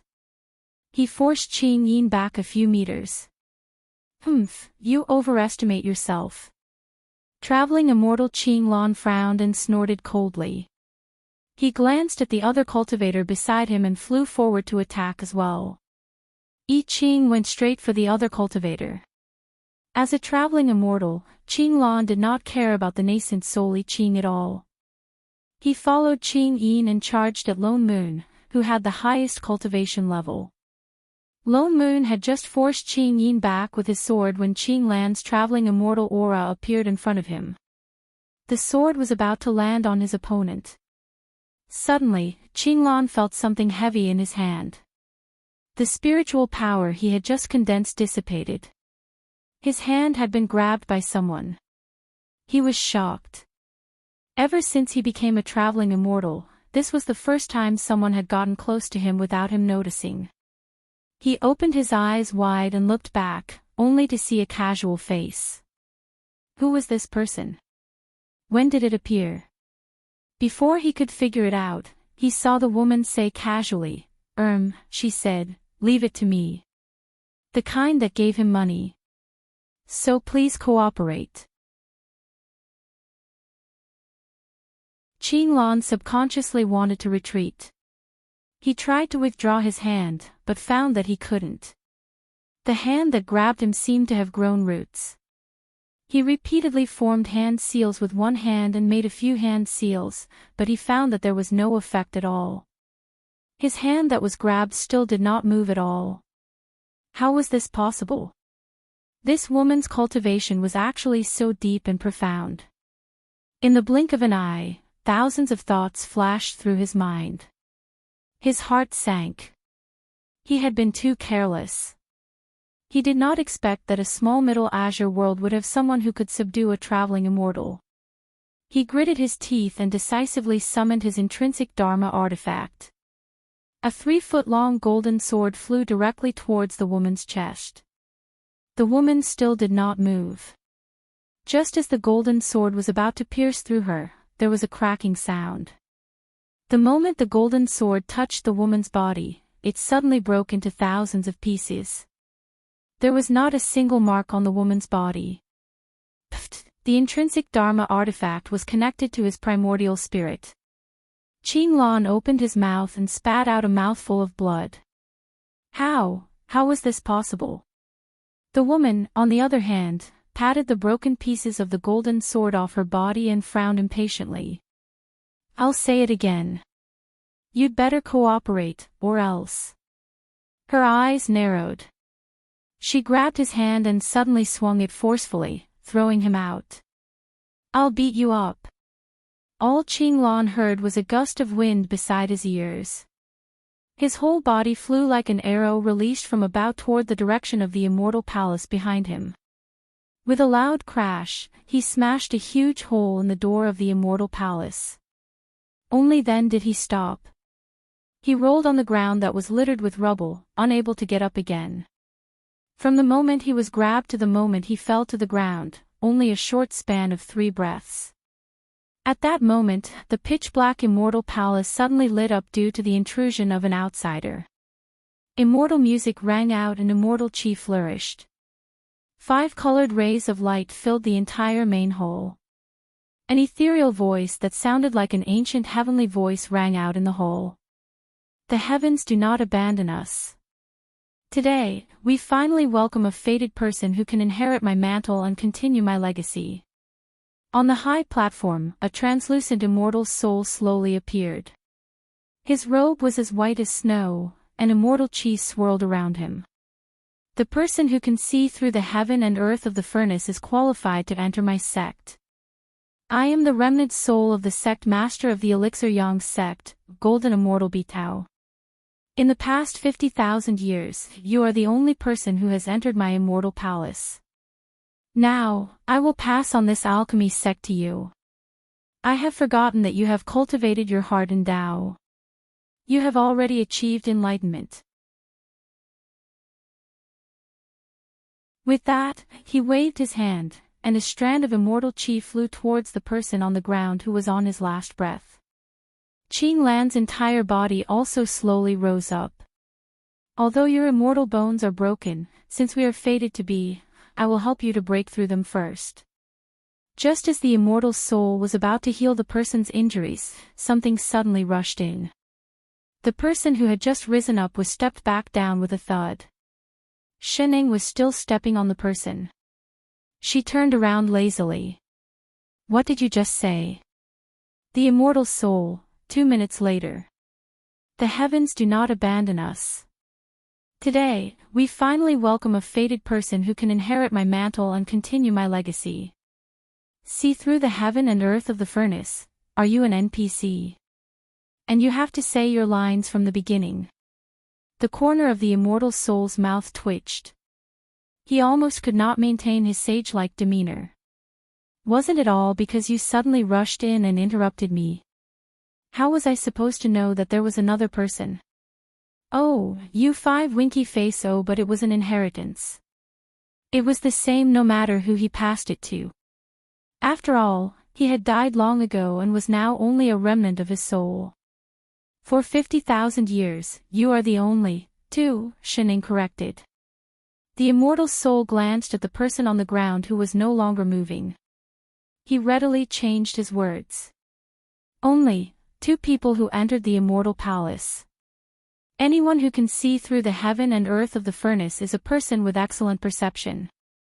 You being able to come here means that we are fated. Oh, you people from the immortal hometown.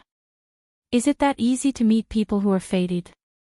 He seemed to have said the same thing just now. Where's my knife? Anyway, from today onwards, this alchemy sex legacy is yours.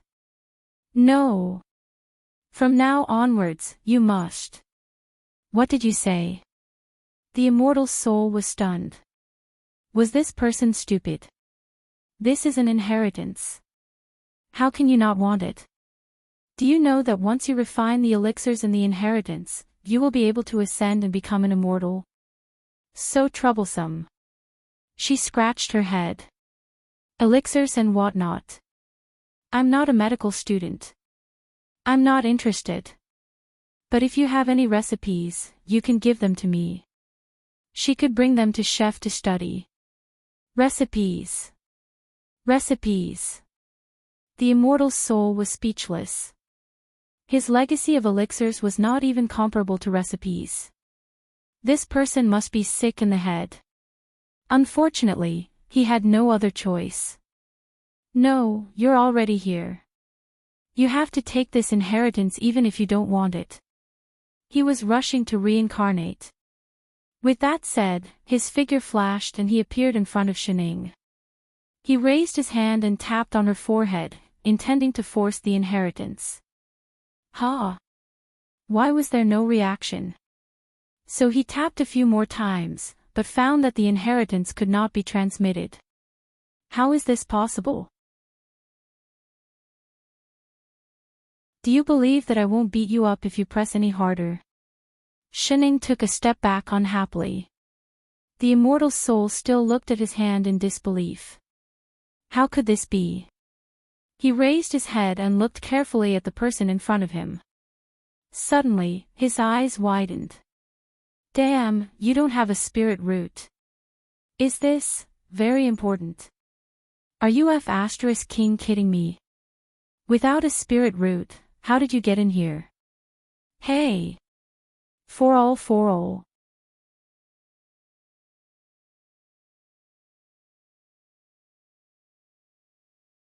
Chapter 44. I'm leaving. Shining turned and walked out of the hall. Wait. The immortal soul rushed forward and floated in front of her. As if making an important decision, he gritted his teeth and said, Forget it, it doesn't matter if you don't have a spirit root.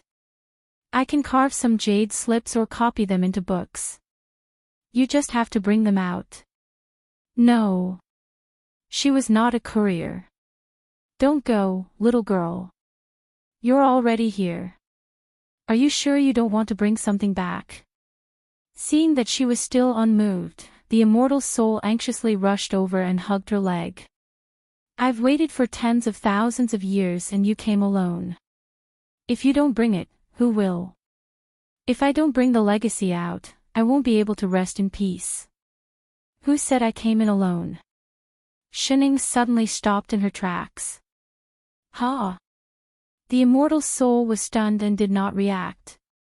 There are others. Yes. Shining pointed outside and was just about to answer. Suddenly, there was a loud crash. The door that had a big hole in it finally collapsed. The sky was filled with spirit swords.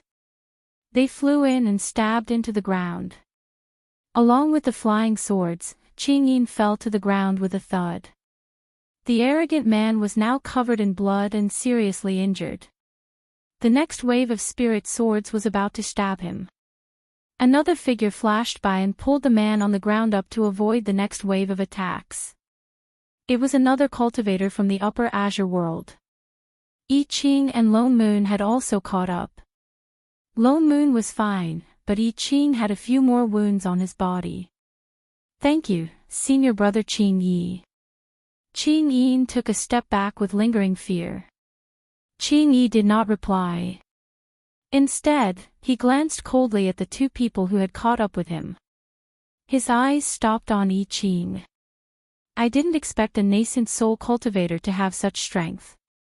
I was too careless." In an instant, there were 4 more people in the hall. There were people, there really were people. "That's great." The immortal soul's eyes widened and he was ecstatic. He stopped hugging Ching Yin's leg and turned to float toward I Ching. "Ha, young cultivator, you and I are fated, cut the crap. Let's fight." Before he could finish speaking, I Ching had already rushed towards the person in the air again. His sword moved again, and the sky was filled with sword light again. The immortal soul had no choice but to look at Lone Moon. "This fated person, let's see where you can run to." With a whoosh, Lone Moon also attacked. What kind of a bunch of weirdos were they? Was fighting more important than inheriting the legacy? Was anyone listening to him? The situation in the sky was already very clear. Carrying an injured Ching Yi had no choice but to dodge the attacks of the two. Lone Moon laughed coldly at the two of them. "So the supremacies of the Upper Azure world are only this strong? Isn't it too easy to be an elder of your family? You." Ching Yi was exasperated, but it was true that he was not as skilled as Lone Moon. He could only glare at Lone Moon, his eyes almost piercing daggers. The next moment, I Ching conjured a sky full of spirit swords and chased after the two of them. In an instant, they blocked all their escape routes and attacked the two of them. Holding Ching Yi in one hand, Ching Yi, who had not said anything, suddenly had a solemn expression on his face. In an instant, an aura that was hundreds of times stronger than before exploded from his body. The spiritual swords that were attacking him suddenly stopped 2 feet away from him, and with a clang, they were all shattered into pieces. Puff! I Ching was caught off guard and was swept by the remaining pressure. Instantly, his chi and blood surged and he spat out a mouthful of blood. I Ching! Lone Moon hurriedly retreated. Shening also took 2 steps forward. "Are you all right, Master?"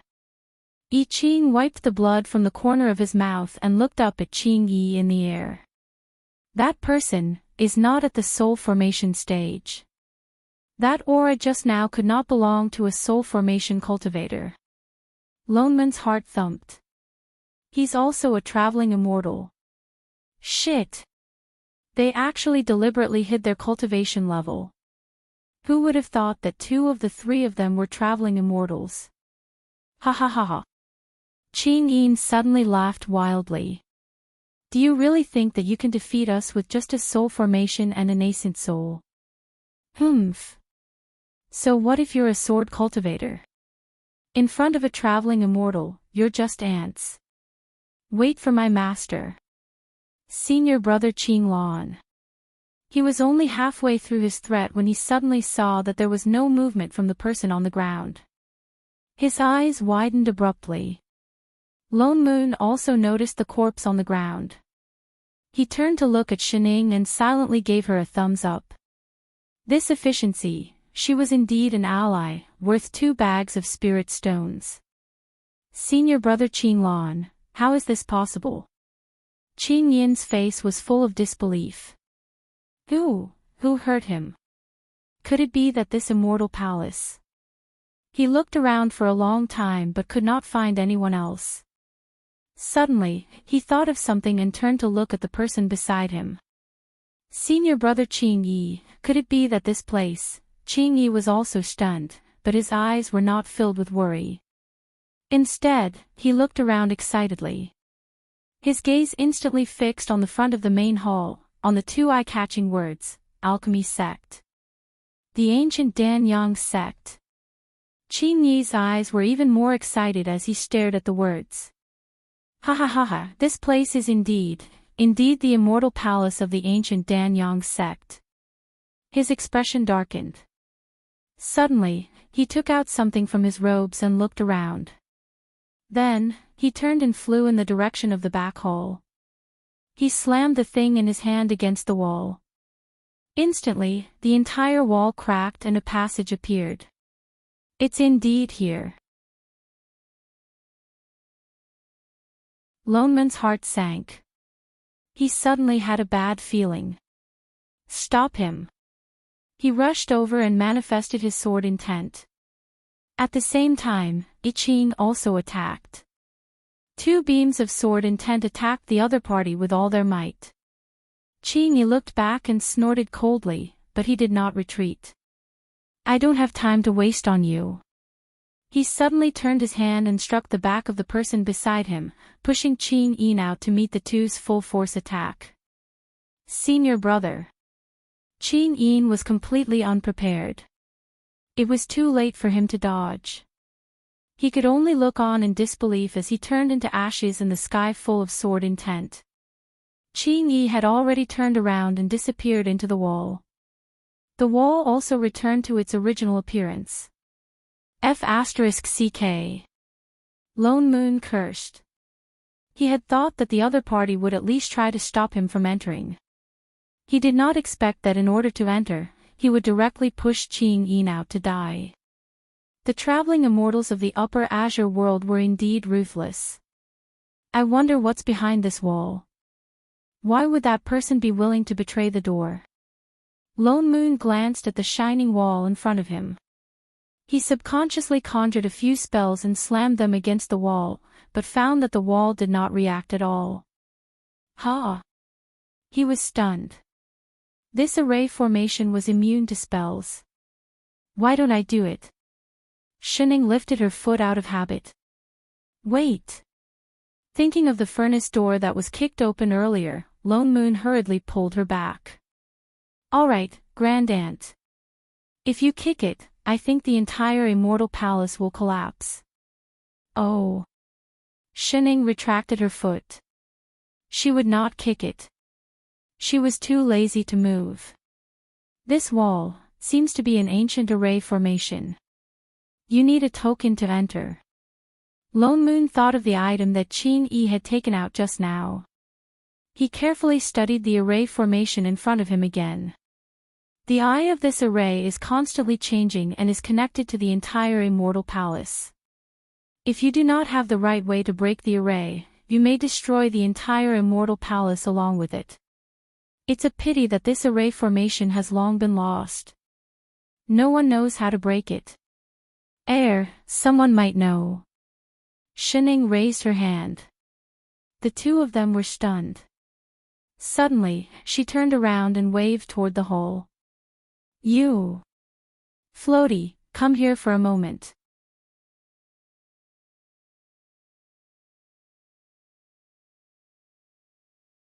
Chapter 45. The immortal soul's entire body twitched. He said angrily, You little doll, you are so rude. I am Golden Immortal Bitao. Although this is just a remnant soul, it is still an immortal soul, alright? What the hell was a floaty soul? Was he an ordinary floaty soul? He was an immortal floaty soul. Oh, I know. Float over here for a moment. Do I have to go over just because you asked me to? Bitao snorted coldly. He had no intention of floating over. He had emotions too. Master, it is. I Ching paused. Remnant souls were not easy to detect. What's more, the palace was filled with immortal chi. They really did not notice that there was a remnant soul in the palace. Oh, he said that he has been waiting here for tens of thousands of years, Shining explained casually. He insisted on giving me the inheritance, but he did not succeed. Inheritance. Lone Moon was shocked. He looked at the remnant soul in disbelief and then at Shining. He can't be the owner of this immortal palace, can he? He focused and saw that the remnant soul was indeed surrounded by immortal chi. This really was an immortal soul. Humph, you little doll. You have good taste. Bitao floated over, satisfied. He looked Lone Moon up and down and said, I am indeed the owner of this immortal palace, the sect master of the Koryang sect. My Dao name is Bitao. Holy shit, it really is him. Although you are a sword cultivator, you have a supreme grade fire spirit root. Not bad. You have a good aptitude for alchemy. Bitao looked Lone Moon up and down, satisfied. He stroked his beard and changed back to his sage-like appearance. Little doll, you and I are fated to be here. Well, how do we get rid of the array on the wall? Shining interrupted him. You are really infuriating. Bitao, who had been interrupted again, was furious. Do you know how to respect your elders? Choosing a successor is a very important matter.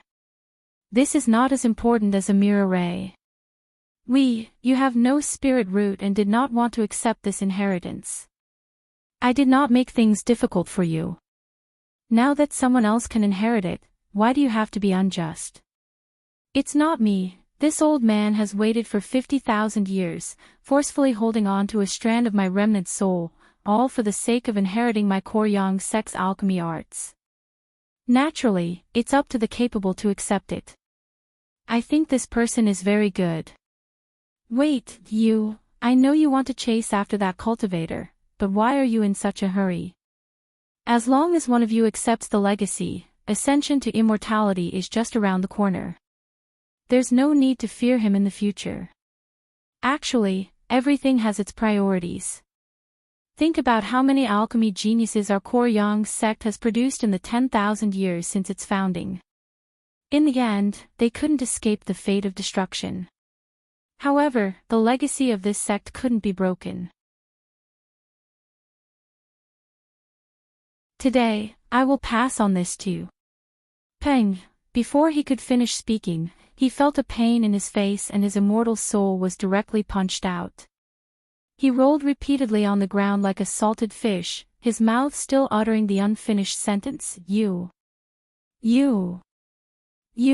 Along the way, he crashed into a wall and stopped. Shut up. Shen Ying's eyes narrowed. She quickly walked over and picked up the weightless Bitao from the ground. Now, can you open the door? His handsome immortal face was now red and swollen, the size of a fist. Against his white robes, it looked especially bright. A while later, yes, great immortal. Leave it to me, great immortal. I Ching, Lone Moon, what was going on? Why did he not feel surprised at all? Bitao scrambled to his feet and floated obediently to the wall. He began to seriously dispel the array. What a terrifying woman. Lone Moon had thought that she was a mortal with no spirit roots. He did not expect her to be able to hit even spirits. This person must be a great immortal from the upper world. She must be. As he trembled, that. Exalted immortal, may I know what is behind this wall? Lone Moon suddenly felt that this person was a little pitiful. Bitao was the owner of this immortal palace, so he should be very familiar with this place. Inside is. Bitao glanced at Shining and trembled again. He immediately dropped the long lines that he had said earlier and answered quickly and concisely, the elixir storage room. It's where I kept my elixirs when I was alive. Elixirs. Lone Moon paused. Could it be that Qing Yi was after one of the elixirs inside? But he was already a traveling immortal and his cultivation level was stagnant. What kind of elixir could make him so excited? Bitao continued to dispel the array as he said, I think that person's goal is most likely the immortal transformation pill inside. There are immortal transformation pills here. Lone Moon exclaimed. When I was alive. Bitao looked at Shining weakly and replied, I think. I kept a few. What's an immortal transformation pill? Shining asked. Loneman's expression darkened. After a while, he said, an immortal transformation pill is an immortal medicine that can repair immortal bones. It can only be found in the immortal realm. In ancient times, before the three realms were separated, the people who became immortals lived in the same land. This is an ancient immortal palace. That's why it has. Why does he want it? Because he's a traveling immortal. I Ching's expression darkened as well. He continued to explain, Master, the so-called traveling immortals are people who have failed to ascend to immortality. But they are also people who have gone through the heavenly tribulation. When they go through the heavenly tribulation, their immortal bones will be formed. But if they fail the heavenly tribulation, their immortal bones will be destroyed by the heavenly lightning. That's why traveling immortals have no chance of ascending to immortality. But the immortal transformation pill can repair immortal bones. That means he can become an immortal after eating it. Yes. I Ching nodded. No. The more Lone Moon thought about it, the more anxious he became. We can't let him get the immortal transformation pill. Otherwise, we really won't be able to get out. There had never been a real immortal in the three azure realms. Bitao was just a remnant of an immortal soul. Yet, he could survive in this immortal palace for tens of thousands of years and still maintain a level of power that even they could not detect. No one knew how powerful a real immortal could be. Although they had Shining as a cheat, they still did not stand much of a chance against an immortal. Done. Bitao was finally done with the array. The wall opened up once again. A moment later, it turned into a door. Behind the door was a huge storage room. There were rows of shelves that looked like bookshelves everywhere. Each shelf held one or two bottles of different colors. The few of them walked in to take a look. A few pill shelves had already been overturned. Many bottles and jars were rolling on the floor. In midair, Qing Yi was holding a bottle in his hand. He was laughing maniacally. I didn't expect you to come in here. It's a pity, you're too late. I've already found the immortal transformation pill. He excitedly poured out the pill from the bottle and swallowed it. Then, he crushed the empty bottle in his hand. His eyes were filled with excitement at the prospect of becoming an immortal. Soon I'll be able to ascend to immortality. Ha ha ha ha ha. In the next moment, the spirit chi on his body skyrocketed, and even the dense celestial chi in the surroundings surged. His cultivation began to soar at a speed visible to the naked eye. Holy shit! Lone Moon cursed under his breath. He did not expect that he would not make it in time. Let's get out of here. They had no choice but to leave now.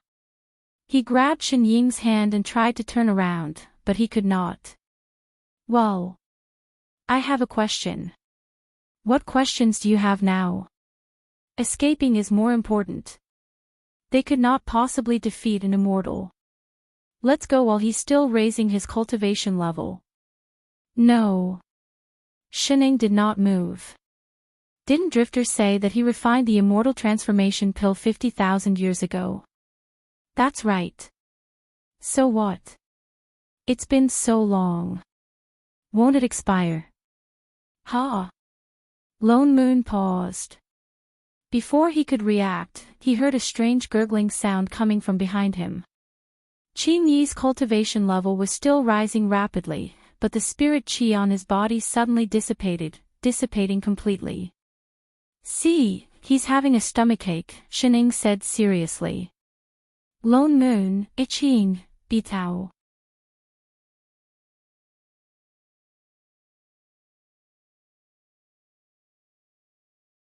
Chapter 46. How is this possible? Qing Yi's face was filled with disbelief. His expression was one of panic, as if he was trying to stop his cultivation from dropping.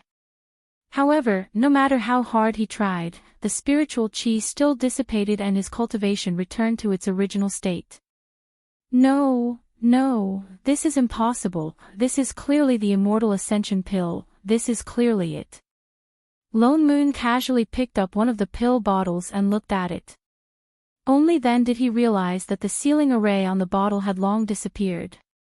Without the protection of the array, as time passed, the pills inside would naturally lose the effects they should have. It seemed that no matter how strong an array was, it was useless against time. It was no wonder that they had been able to enter the immortal palace so easily. There was not even an array formation on the door to stop them. The only array formation in the entire hall that worked was the one in the elixir storage room. Bitao's immortal soul was nearby and the array formation was maintained by his immortal power. Qing Yi, who had completely lost his immortal ascension dream, was in a frenzy. He grabbed a few bottles of pills and swallowed them. When he realized that none of them worked, he glared at the three people at the door. "It's you. What did you do?" His entire face contorted. His eyes were so fierce that he looked like he wanted to bite a piece of flesh off of them. "The three of them. You ate expired pills and you're blaming us." Qing Yi's gaze suddenly landed on Lone Moon. As if he had thought of something, his eyes cleared up and became filled with greed. "That's right, the vegetation spirit and the 1,000 leaves vegetation spirit. As long as I have that, I can refine another immortal ascension pill." The recipe for the immortal ascension pill was not a secret in the Azure world. That was because it required immortal herbs, not spirit herbs. Immortal herbs could no longer be found in the 3 Azure worlds. That was why he had set his sights on the storage room of the immortal palace. But the 1,000 leaves vegetation spirit could sense all the spirit herbs and immortal herbs in the world. Perhaps he could really find the ingredients he wanted. "Give me the 1,000 leaves vegetation spirit." He suddenly turned and summoned a fire dragon, which flew towards the 3 of them. The fire burned all the pills in the room to ashes. Out of habit, Lone Moon summoned a protective barrier. Shining frowned, but Yi Qing stepped forward and waved his sword. Sword chi exploded from his body, forming a huge sword that cut the fire dragon in half. "Master." He suddenly turned to look at Shining, his eyes filled with determination. "Please leave this person to me. I will not bring shame to the sect." "You're crazy." Before Shining could answer, Lone Moon spoke first. "Although he did not become an immortal, he is still a traveling immortal. You can't beat him at all." Sword cultivators were powerful, and Yi Qing was the most powerful sword cultivator he had ever seen. Yi Qing could single-handedly challenge a soul formation cultivator with his nascent soul cultivation.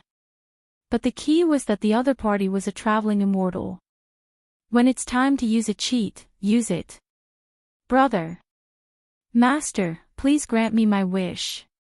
Yi Qing did not even look at him. He looked straight at Shining. Lone Moon would deal with Qing Yin, Master would deal with Qing Lan, and he would deal with Qing Yi. Now that Qing Yin and Qing Lan had been executed, only Qing Yi remained. He was his master's only disciple. No matter what, he had to complete this mission. "All right, all the best." Shining nodded. "Yes, Master." Yi Qing turned around and charged at Qing Yi in the next moment. "Wait." Lone Moon turned to look at Shining, then at a certain person who did not care about his own life. Hey. Shining, you're not really going to let him fight Qing Yi alone, are you? Your disciple has a hole in his head. Don't mess around with him, okay?" Shining said nonchalantly, "He's been apprenticed to me for so long. Just treat it as his homework." "To hell with your homework. Do the 2 of you have to be so unreliable? Don't make it sound like you've really taught him before. He's just a nascent soul. Will he really?" "Father, no." She suddenly patted his shoulder and interrupted him. That lazy face of hers had a rare look of seriousness. You have to believe him. Lone Moon hesitated. For some reason, he calmed down. I Ching and Ching Yi were already locked in battle. The sky was filled with sword light. One was crazy, the other was fighting with his life on the line. Both of them were fighting with all their might. This was a battle between high-level cultivators. In a short while, not only the pill storage room, but the entire immortal palace was starting to shake. Lone Moon and Shining had no choice but to retreat to the grass patch where the tripod was placed. The moment they came out, they heard a loud crash. The immortal palace had already collapsed. Two figures flew out from inside and into the sky. Several fire dragons had already appeared behind Ching Yi. As if they had come to life, they roared and pounced toward I Ching. Meanwhile, I Ching was surrounded by spirit swords. Sword chi shot up into the sky. In an instant, the swords turned into a rain of swords. Again and again, they attacked the fire dragons, creating a rain of fire. A mere nascent soul cultivator really thinks he can defeat me. The fire dragons were destroyed one after another. Ching Yi seemed to be angry. His expression darkened and his hand seals changed.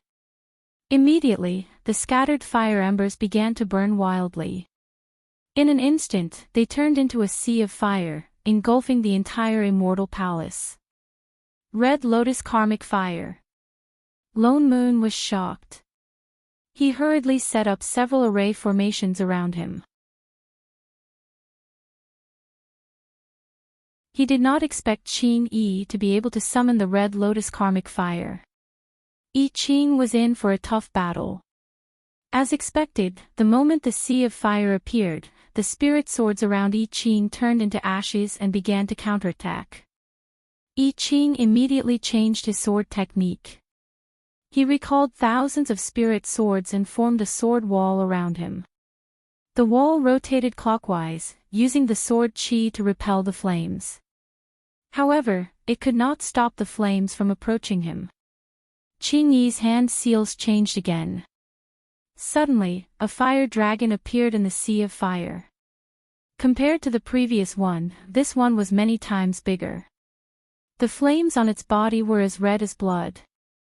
It looked like it was going to set the sky on fire. Suddenly, the surroundings were filled with red light.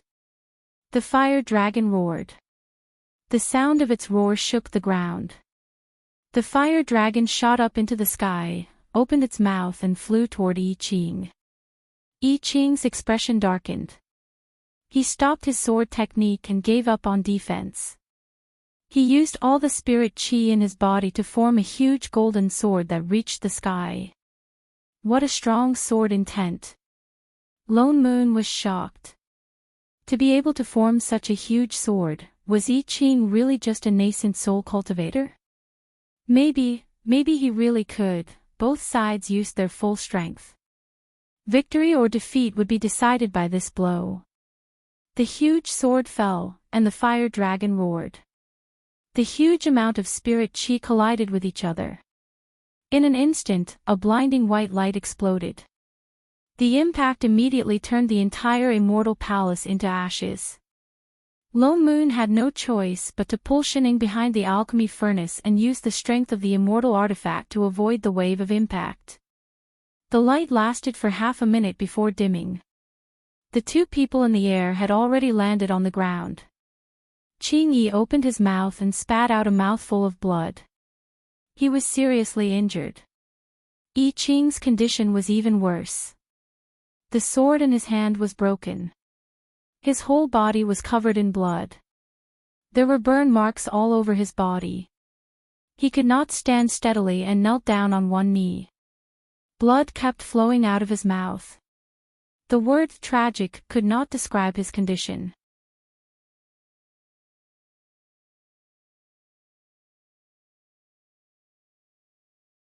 Chapter 47. Holy shit! I Ching's heart skipped a beat. He would have to be crazy to believe Shen Ying's words. Neither master nor disciple could be trusted. Hey, hey, hey. I Ching, are you still alive? No matter how powerful he was, there was no way he could win against I Ching, who was 2 whole realms apart. You're a sword cultivator indeed. Kid, you do have some skills. Qing Yi pressed a hand to his chest and stood up shakily. He looked at I Ching, who was covered in blood, warily.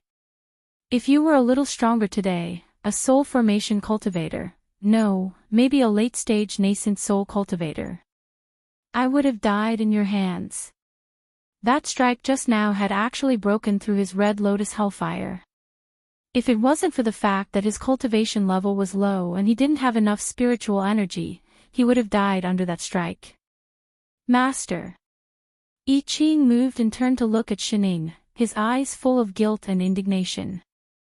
I'm sorry, your disciple is not good enough. I didn't win against him. Oh, it's okay. Shening glanced at him and subconsciously put her hand on his head. She thought for a moment and added, don't worry. You won't get points deducted if you don't finish your homework. But even my sword. He picked up the broken sword in his hand. It was a shame for a sword cultivator to have his sword broken. It's okay.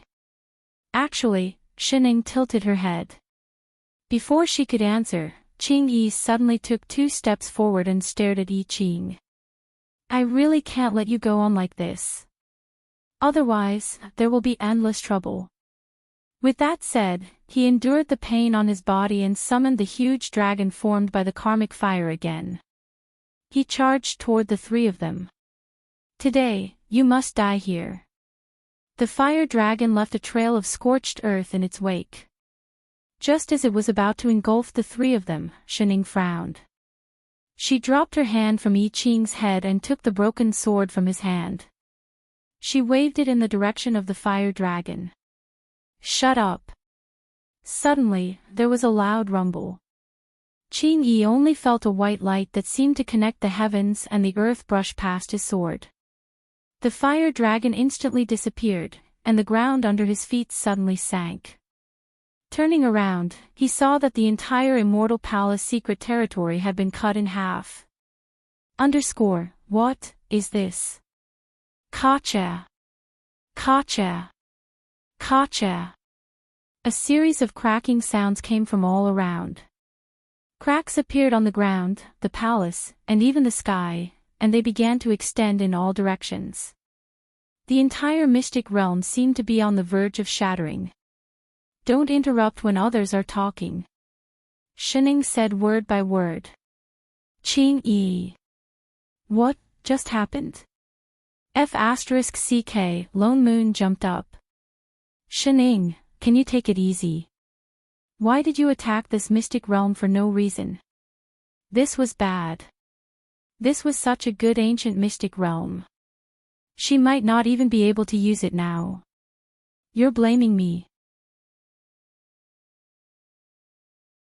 Shening rolled her eyes. It was clearly this place that was too fragile. F***ck. Moss, ter. I Ching stared blankly at the sword in her hand. The sword was clearly broken. It could no longer be considered a weapon. Why? Why was Master still able to use such a powerful technique? Ha! Shening was stunned. She followed his gaze to the sword in her hand. What did he mean? Why is Master still able to use this sword? His eyes were filled with curiosity. This sword was clearly broken. No one could use any sword techniques. Your disciple wants to know, where exactly am I lacking? Shening stiffened. Was he asking his teacher because he did not finish his homework? Shening coughed. Her eyes darted around before she said seriously, well, swordplay is about becoming one with the sword. You don't have a sword in your hand, but you have a sword in your heart. The sword is just a medium. Even a flower or a tree can be a sword. Che, Plagiarist. Lone Moon rolled his eyes. He exposed her directly. Plagiarizing lines from martial arts novels again. Have some shame. Don't listen to her nonsense. There is no sword in the hand, but there is a sword in the heart, no way. You really believe that? Where's your IQ? Becoming one with the sword. Yi Qing's body suddenly exploded with a huge amount of sword qi. The spirit qi in the surroundings began to rush into his body. In an instant, it filled up his already depleted dantian. The wounds on his body began to heal at a speed visible to the naked eye. Even his cultivation level began to increase. Holy shit. That works too. Damn it. Do you have to have an epiphany just by listening to me? Even a die-hard fan doesn't have to be so professional, right? Do you think epiphanies are something your fans do? Master, I understand now. He suppressed the rapid growth of his cultivation level and turned to bow to Shining. Then, he flew directly towards Qin Yi. At this moment, he did not have any Dharma artifacts in his hands. Yet, thousands of spirit swords appeared around him. His sword intent was 100 times stronger than before. Qin Yi's karmic fire of the Red Lotus could no longer hurt him. He had already suppressed his cultivation level to the nascent soul stage. Qin Yi was still a traveling immortal. Yet, the two of them seemed to have swapped positions. Now, it was Yi Qing who was suppressing Qin Yi. Lone Moon. He felt like he understood less and less this stupid world. Fine. Do whatever you want. I don't care anymore. Yawn. I'm so tired. Father No, watch. I'm going to take a nap. Shining stretched lazily and suddenly spoke. Sleep my ass. Do you have any hobbies other than eating and sleeping? Is the person fighting over there your own disciple? Wait a minute. You just agreed to let Yi Qing choose. Don't tell me it's because you're too tired to move. Well, later, the weather is so good today. What are we having for lunch? Why are you hesitating? It's true, right? You're F*King lazy, aren't you? For all, Yi Qing's counterattack took less than half an hour to finish off Qin Yi. He had suppressed his cultivation level to its limit. Perhaps it was because the spirit qi in this immortal palace was too thick. Yi Qing's epiphany ended in less than 4 hours. His cultivation level rose from the nascent soul stage to the soul formation stage. He caught up with Lone Moon's cultivation level in an instant. Lone Moon could only curse at this. #convex you can't cheat like this. It's one thing for the master to cheat, but why is the disciple like this too? How long has it been? He went from a golden core stage cultivator to a soul formation stage cultivator. This is 2F*King illogical. He felt that ever since the master and disciple appeared, his originally smooth sailing and talented immortal path became more and more ridiculous. He felt like he was picked up by the heavens. Master. When Yi Qing woke up from his epiphany, Shining had already woken up from her afternoon nap. Thank you, Master, for your guidance. Your disciple's cultivation level has improved a little. Ha. Lone Moon wanted to slap the two of them in the face. This was called improved a little. This step was like pulling his balls, alright. Shining nodded seriously. Can we cook now? Yes, Master, no problem, Master. The orphan. Damn it, a pair of retards.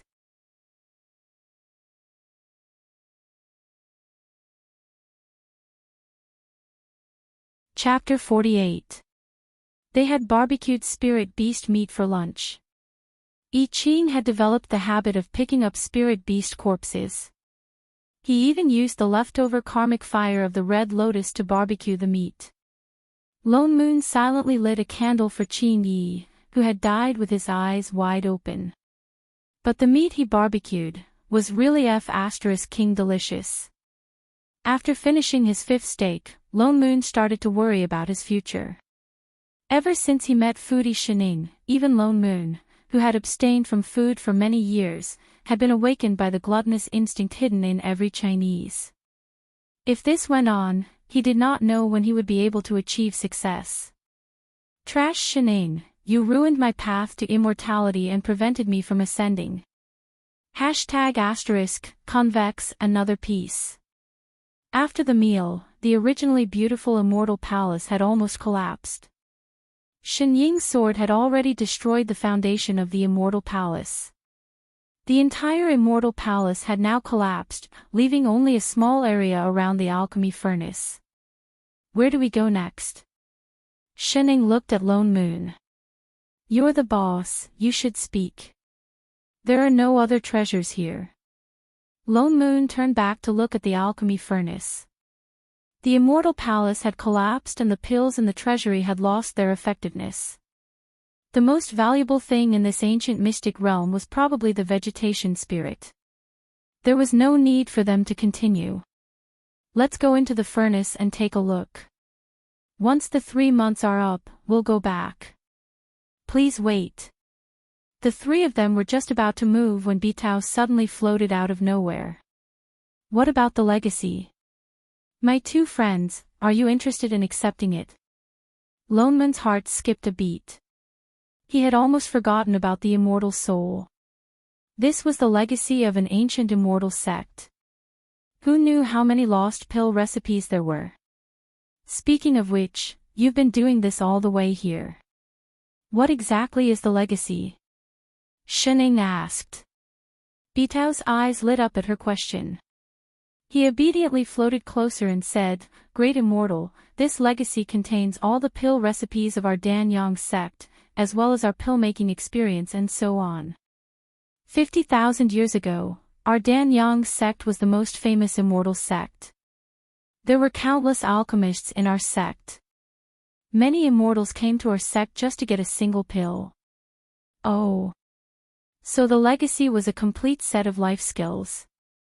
Great Immortal, I guarantee that no matter which of your 2 subordinates receives my inheritance, they will become famous pill refiners.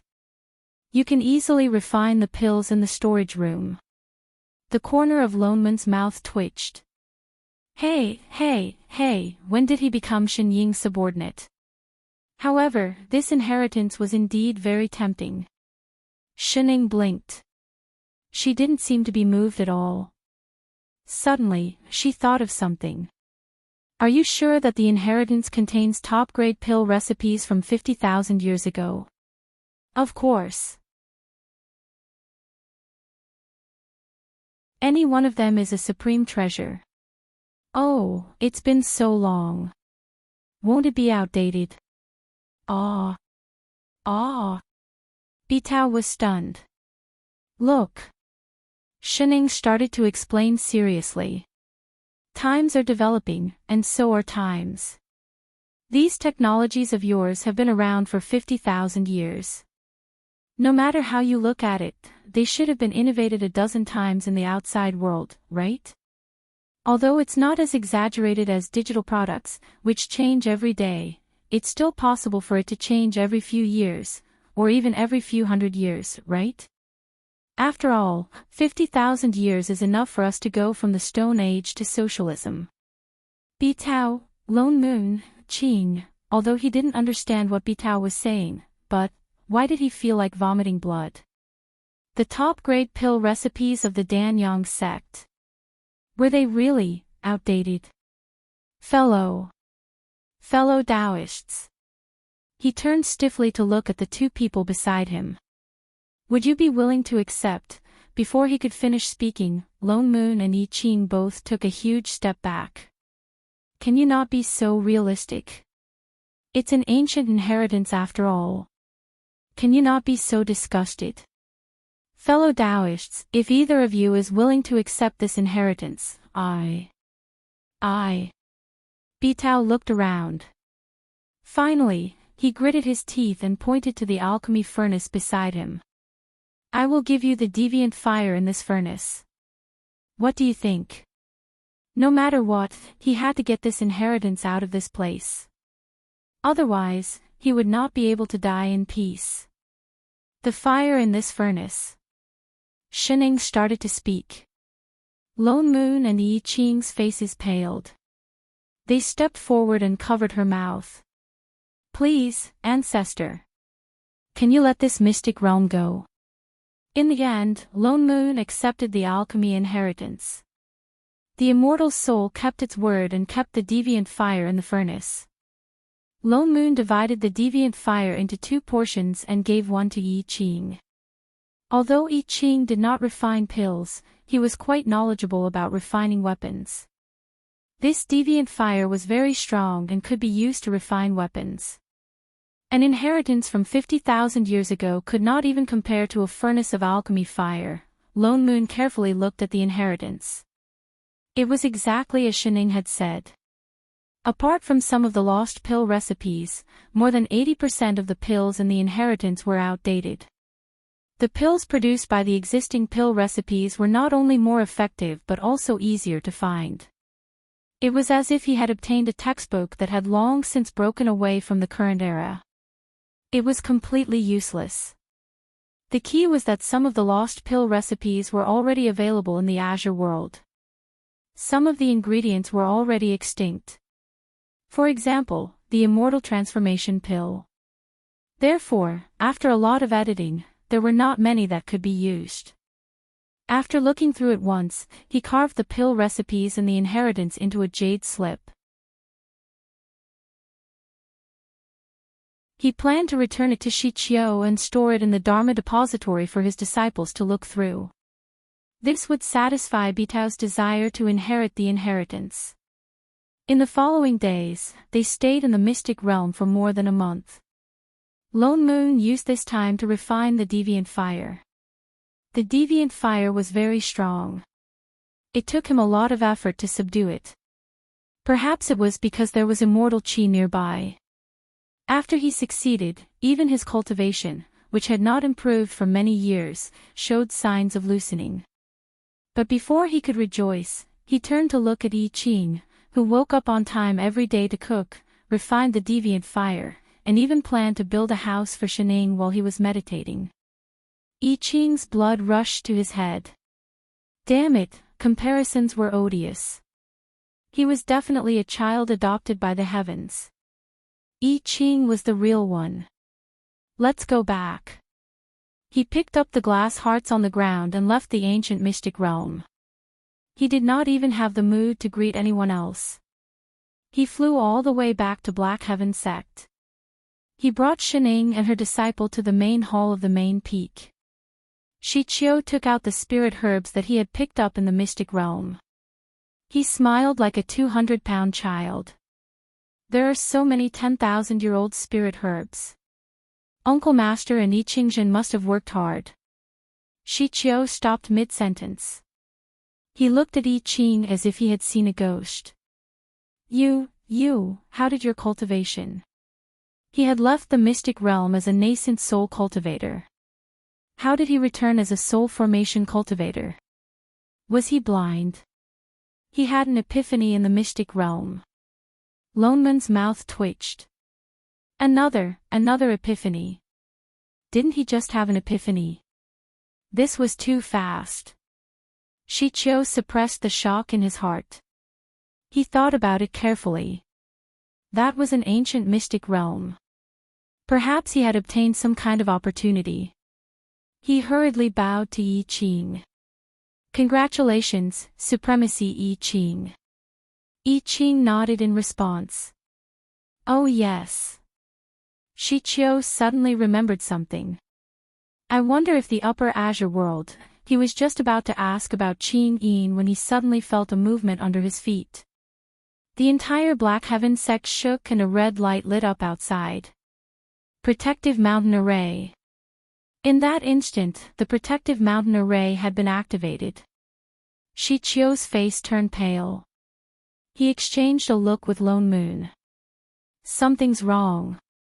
The two of them flashed out of the main hole. Shening and I Ching hurriedly followed.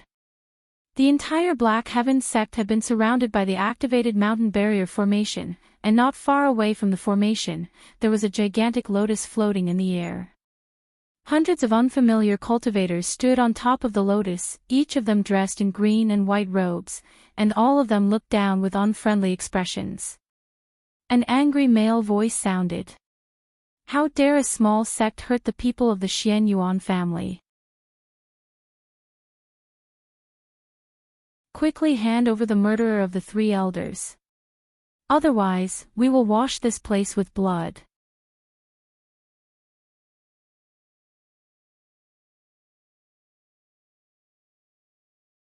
Chapter 49.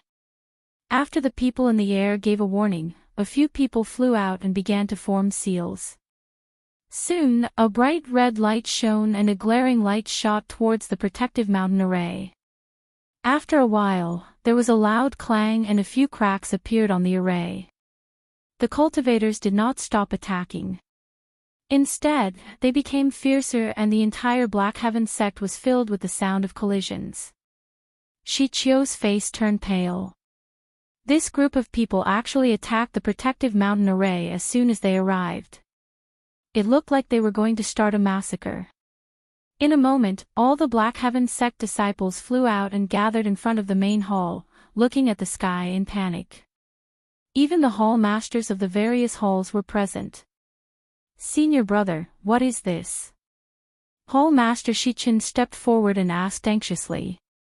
I'm not sure either. Shi Qiu's heart sank. He turned and pulled a disciple over. Quickly go to Ling Shao Peak and inform the 2 supremacies, Yi Xing and Yu Yang. Ask them to come out of seclusion immediately. No need. Just as he finished speaking, 2 white figures landed.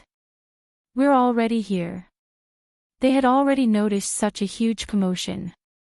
Greetings, Uncle Masters. Everyone bowed in unison. Yu Yang nodded and frowned at the people in the air. What's going on? Why are the people of the Xian Yuan family from the Upper Azure world suddenly here? They even looked like they were going to fight. Everyone looked confused. Lone Moon frowned, stepped forward and said in a low voice, Senior brother, I think this group of people is here for me. Junior brother Lone Moon. The 2 supremacies were shocked and were about to ask in detail. Not far away, the protective mountain array was broken with a loud bang.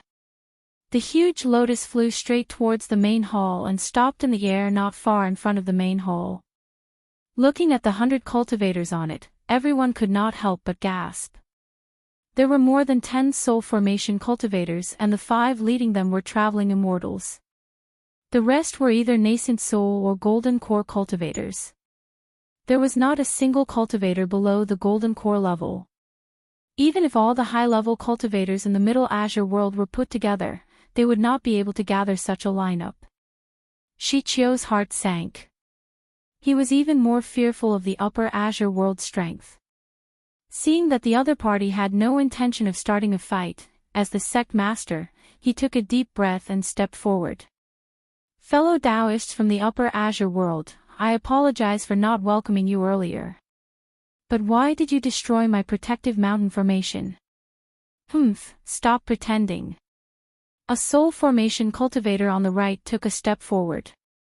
Judging from his voice, it was the one who had shouted earlier. 3 elders of the Xian Yuan family came to this realm out of goodwill to help you find out the truth of the newly emerged mystic realm, but you didn't know what was good for you and used some despicable means to kill them in the mystic realm. As one of the 4 great clans of the Upper Azure world, shouldn't the Xian Yuan clan be here to collect this blood debt from you? As soon as he said that, not only Shi Qiu, but most of the cultivators' faces darkened. They turned to look at Lone Moon and immediately guessed what was going on. Most of the disciples had seen how the 3 people from the Upper Azure world behaved when they arrived. He claimed that he was here to help them explore the pocket dimension, but in the end, it turned out that he was here to snatch resources. It was likely that he had attacked quite a few cultivators from the various sects in the pocket dimension. But the result was obvious. They had kicked an iron plate and were killed instead. There were many mystic realms in the 3 Azure realms. As many mystic realms had restrictions on the number of people who could enter, mystic realms were recognized as places outside of the law. Moreover, the Dharma treasures in the mystic realms were all ownerless. It was normal for several people to discover the same opportunity at the same time. Hence, it was common for people to snatch resources in the mystic realms. Naturally, those who were capable would get what they wanted. Grudges that happened in the mystic realm would not affect the outside world. On the surface, the various sects maintained such a tacit understanding. But the Xian Yuan family's actions today were a little ridiculous. Did it mean that only the upper Azure world was allowed to kill people in the mystic realm and others couldn't even resist? Fellow Taoists, the mystic realm is dangerous. It's normal for accidents to happen. Have you all made a mistake? Shi Qiu suppressed the anger in his heart and reminded them in a low voice. You're still quibbling. The man suddenly raised his hand and produced 2 water mirrors. As he conjured a seal, he said loudly, "The people of the Xian Yuan family will plant a soul-tracking seal in their divine consciousness when they enter the sect. This seal will only be activated when they die, and the image of the victim will be transmitted back to the sect." As soon as he finished speaking, images appeared on the 2 water mirrors. One was of Qing Yin before he died, the other was of Qing Yi before he died. However, the same person appeared in both water mirrors. One was standing there with a look of surprise on his face, while the other was holding a golden longsword and exuding a murderous aura. That was Yi Qing. At that moment, all eyes turned to Yi Qing. "What else do you have to say?" "He's the one who killed the 3 elders."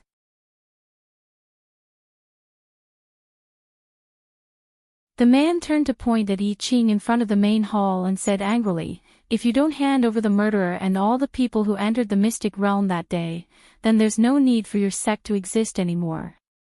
I've seen unreasonable people, but I've never seen someone this unreasonable." Lone Moon could not help but step forward. It was obviously the Xian Yuan family who was greedy and wanted to monopolize the ancient mystic realm. In the end, not only did you fail to monopolize it, you even wanted to seek revenge in the mystic realm. The mystic realm has always been dangerous and they suffered the consequences of their own failure. How dare you come here to seek justice? The dignified Xian Yuan family is actually such a sore loser. A cold snort came from the other side. Suddenly, the suppressive force of the traveling immortals covered the sky and the earth. In an instant, it filled the entire main peak. Lone Moon and the others were already prepared, so it was fine. Some of the lower-level disciples fell straight to the ground, vomiting blood. "You!" Lone Moon panicked. Just as he was about to step forward, Yu Yang held him back. "Senior brother. Don't be rash." The Black Heaven sect did not have the strength to fight them at all. The suppressive force only appeared for a moment. In the next moment, it was retracted. The middle-aged cultivator in the middle of the 5 traveling immortals stepped forward and scanned the crowd. His gaze paused on Yi Qing for a moment. A hint of fear flashed across his eyes. Then he said, "Fellow Daoist, what you said is not without reason. The mystic realm is dangerous. Opportunities and circumstances really depend on one's own fate. There is no reason to continue seeking revenge after coming out. At least not on the surface." Third uncle. The soul formation cultivator who shouted panicked. He seemed to want to say something but was stopped by a cold look from the other party. The traveling immortal put his hands behind his back and said with a strong sense of righteousness, "There are still many things that are unclear about this matter. We are here just to investigate thoroughly. If it was just an ordinary dispute over opportunities, we would not have come here with such great fanfare." "What do you mean?" Lone Moon frowned. He had a bad feeling about this. The man laughed softly. His eyes narrowed and he said in a low voice, when the three elders entered the mystic realm that day, in order to make it easier for them to explore the mystic realm, they specially asked the family master to give them the Xian Yuan family's treasure to accompany them. Now that the three elders are dead and the treasure is missing, shouldn't we be here to clarify things? What's more, among the three elders, two of them were traveling immortals. He looked at I Ching meaningfully. In this world, I'm afraid the only person who could kill the three of them in succession, apart from the perfected immortals of the upper world, is someone with a peerless treasure. So please, fellow Daoist, return the Xian Yuan family's heirloom, the Thousand Leaves vegetation spirit. Holy shit! Lone Moon instantly understood their motive. Damn it, the Xian Yuan family's method of getting something for nothing was really getting better and better. You're tuning in to the LoveLore Library YouTube channel. We're so grateful for your support and don't forget to subscribe to join us on this incredible journey through captivating stories. Your generosity through donations truly makes a world of difference, as it's the primary source of revenue that allows me to expand and enhance this channel for you. Thank you from the bottom of my heart for being a part of this adventure.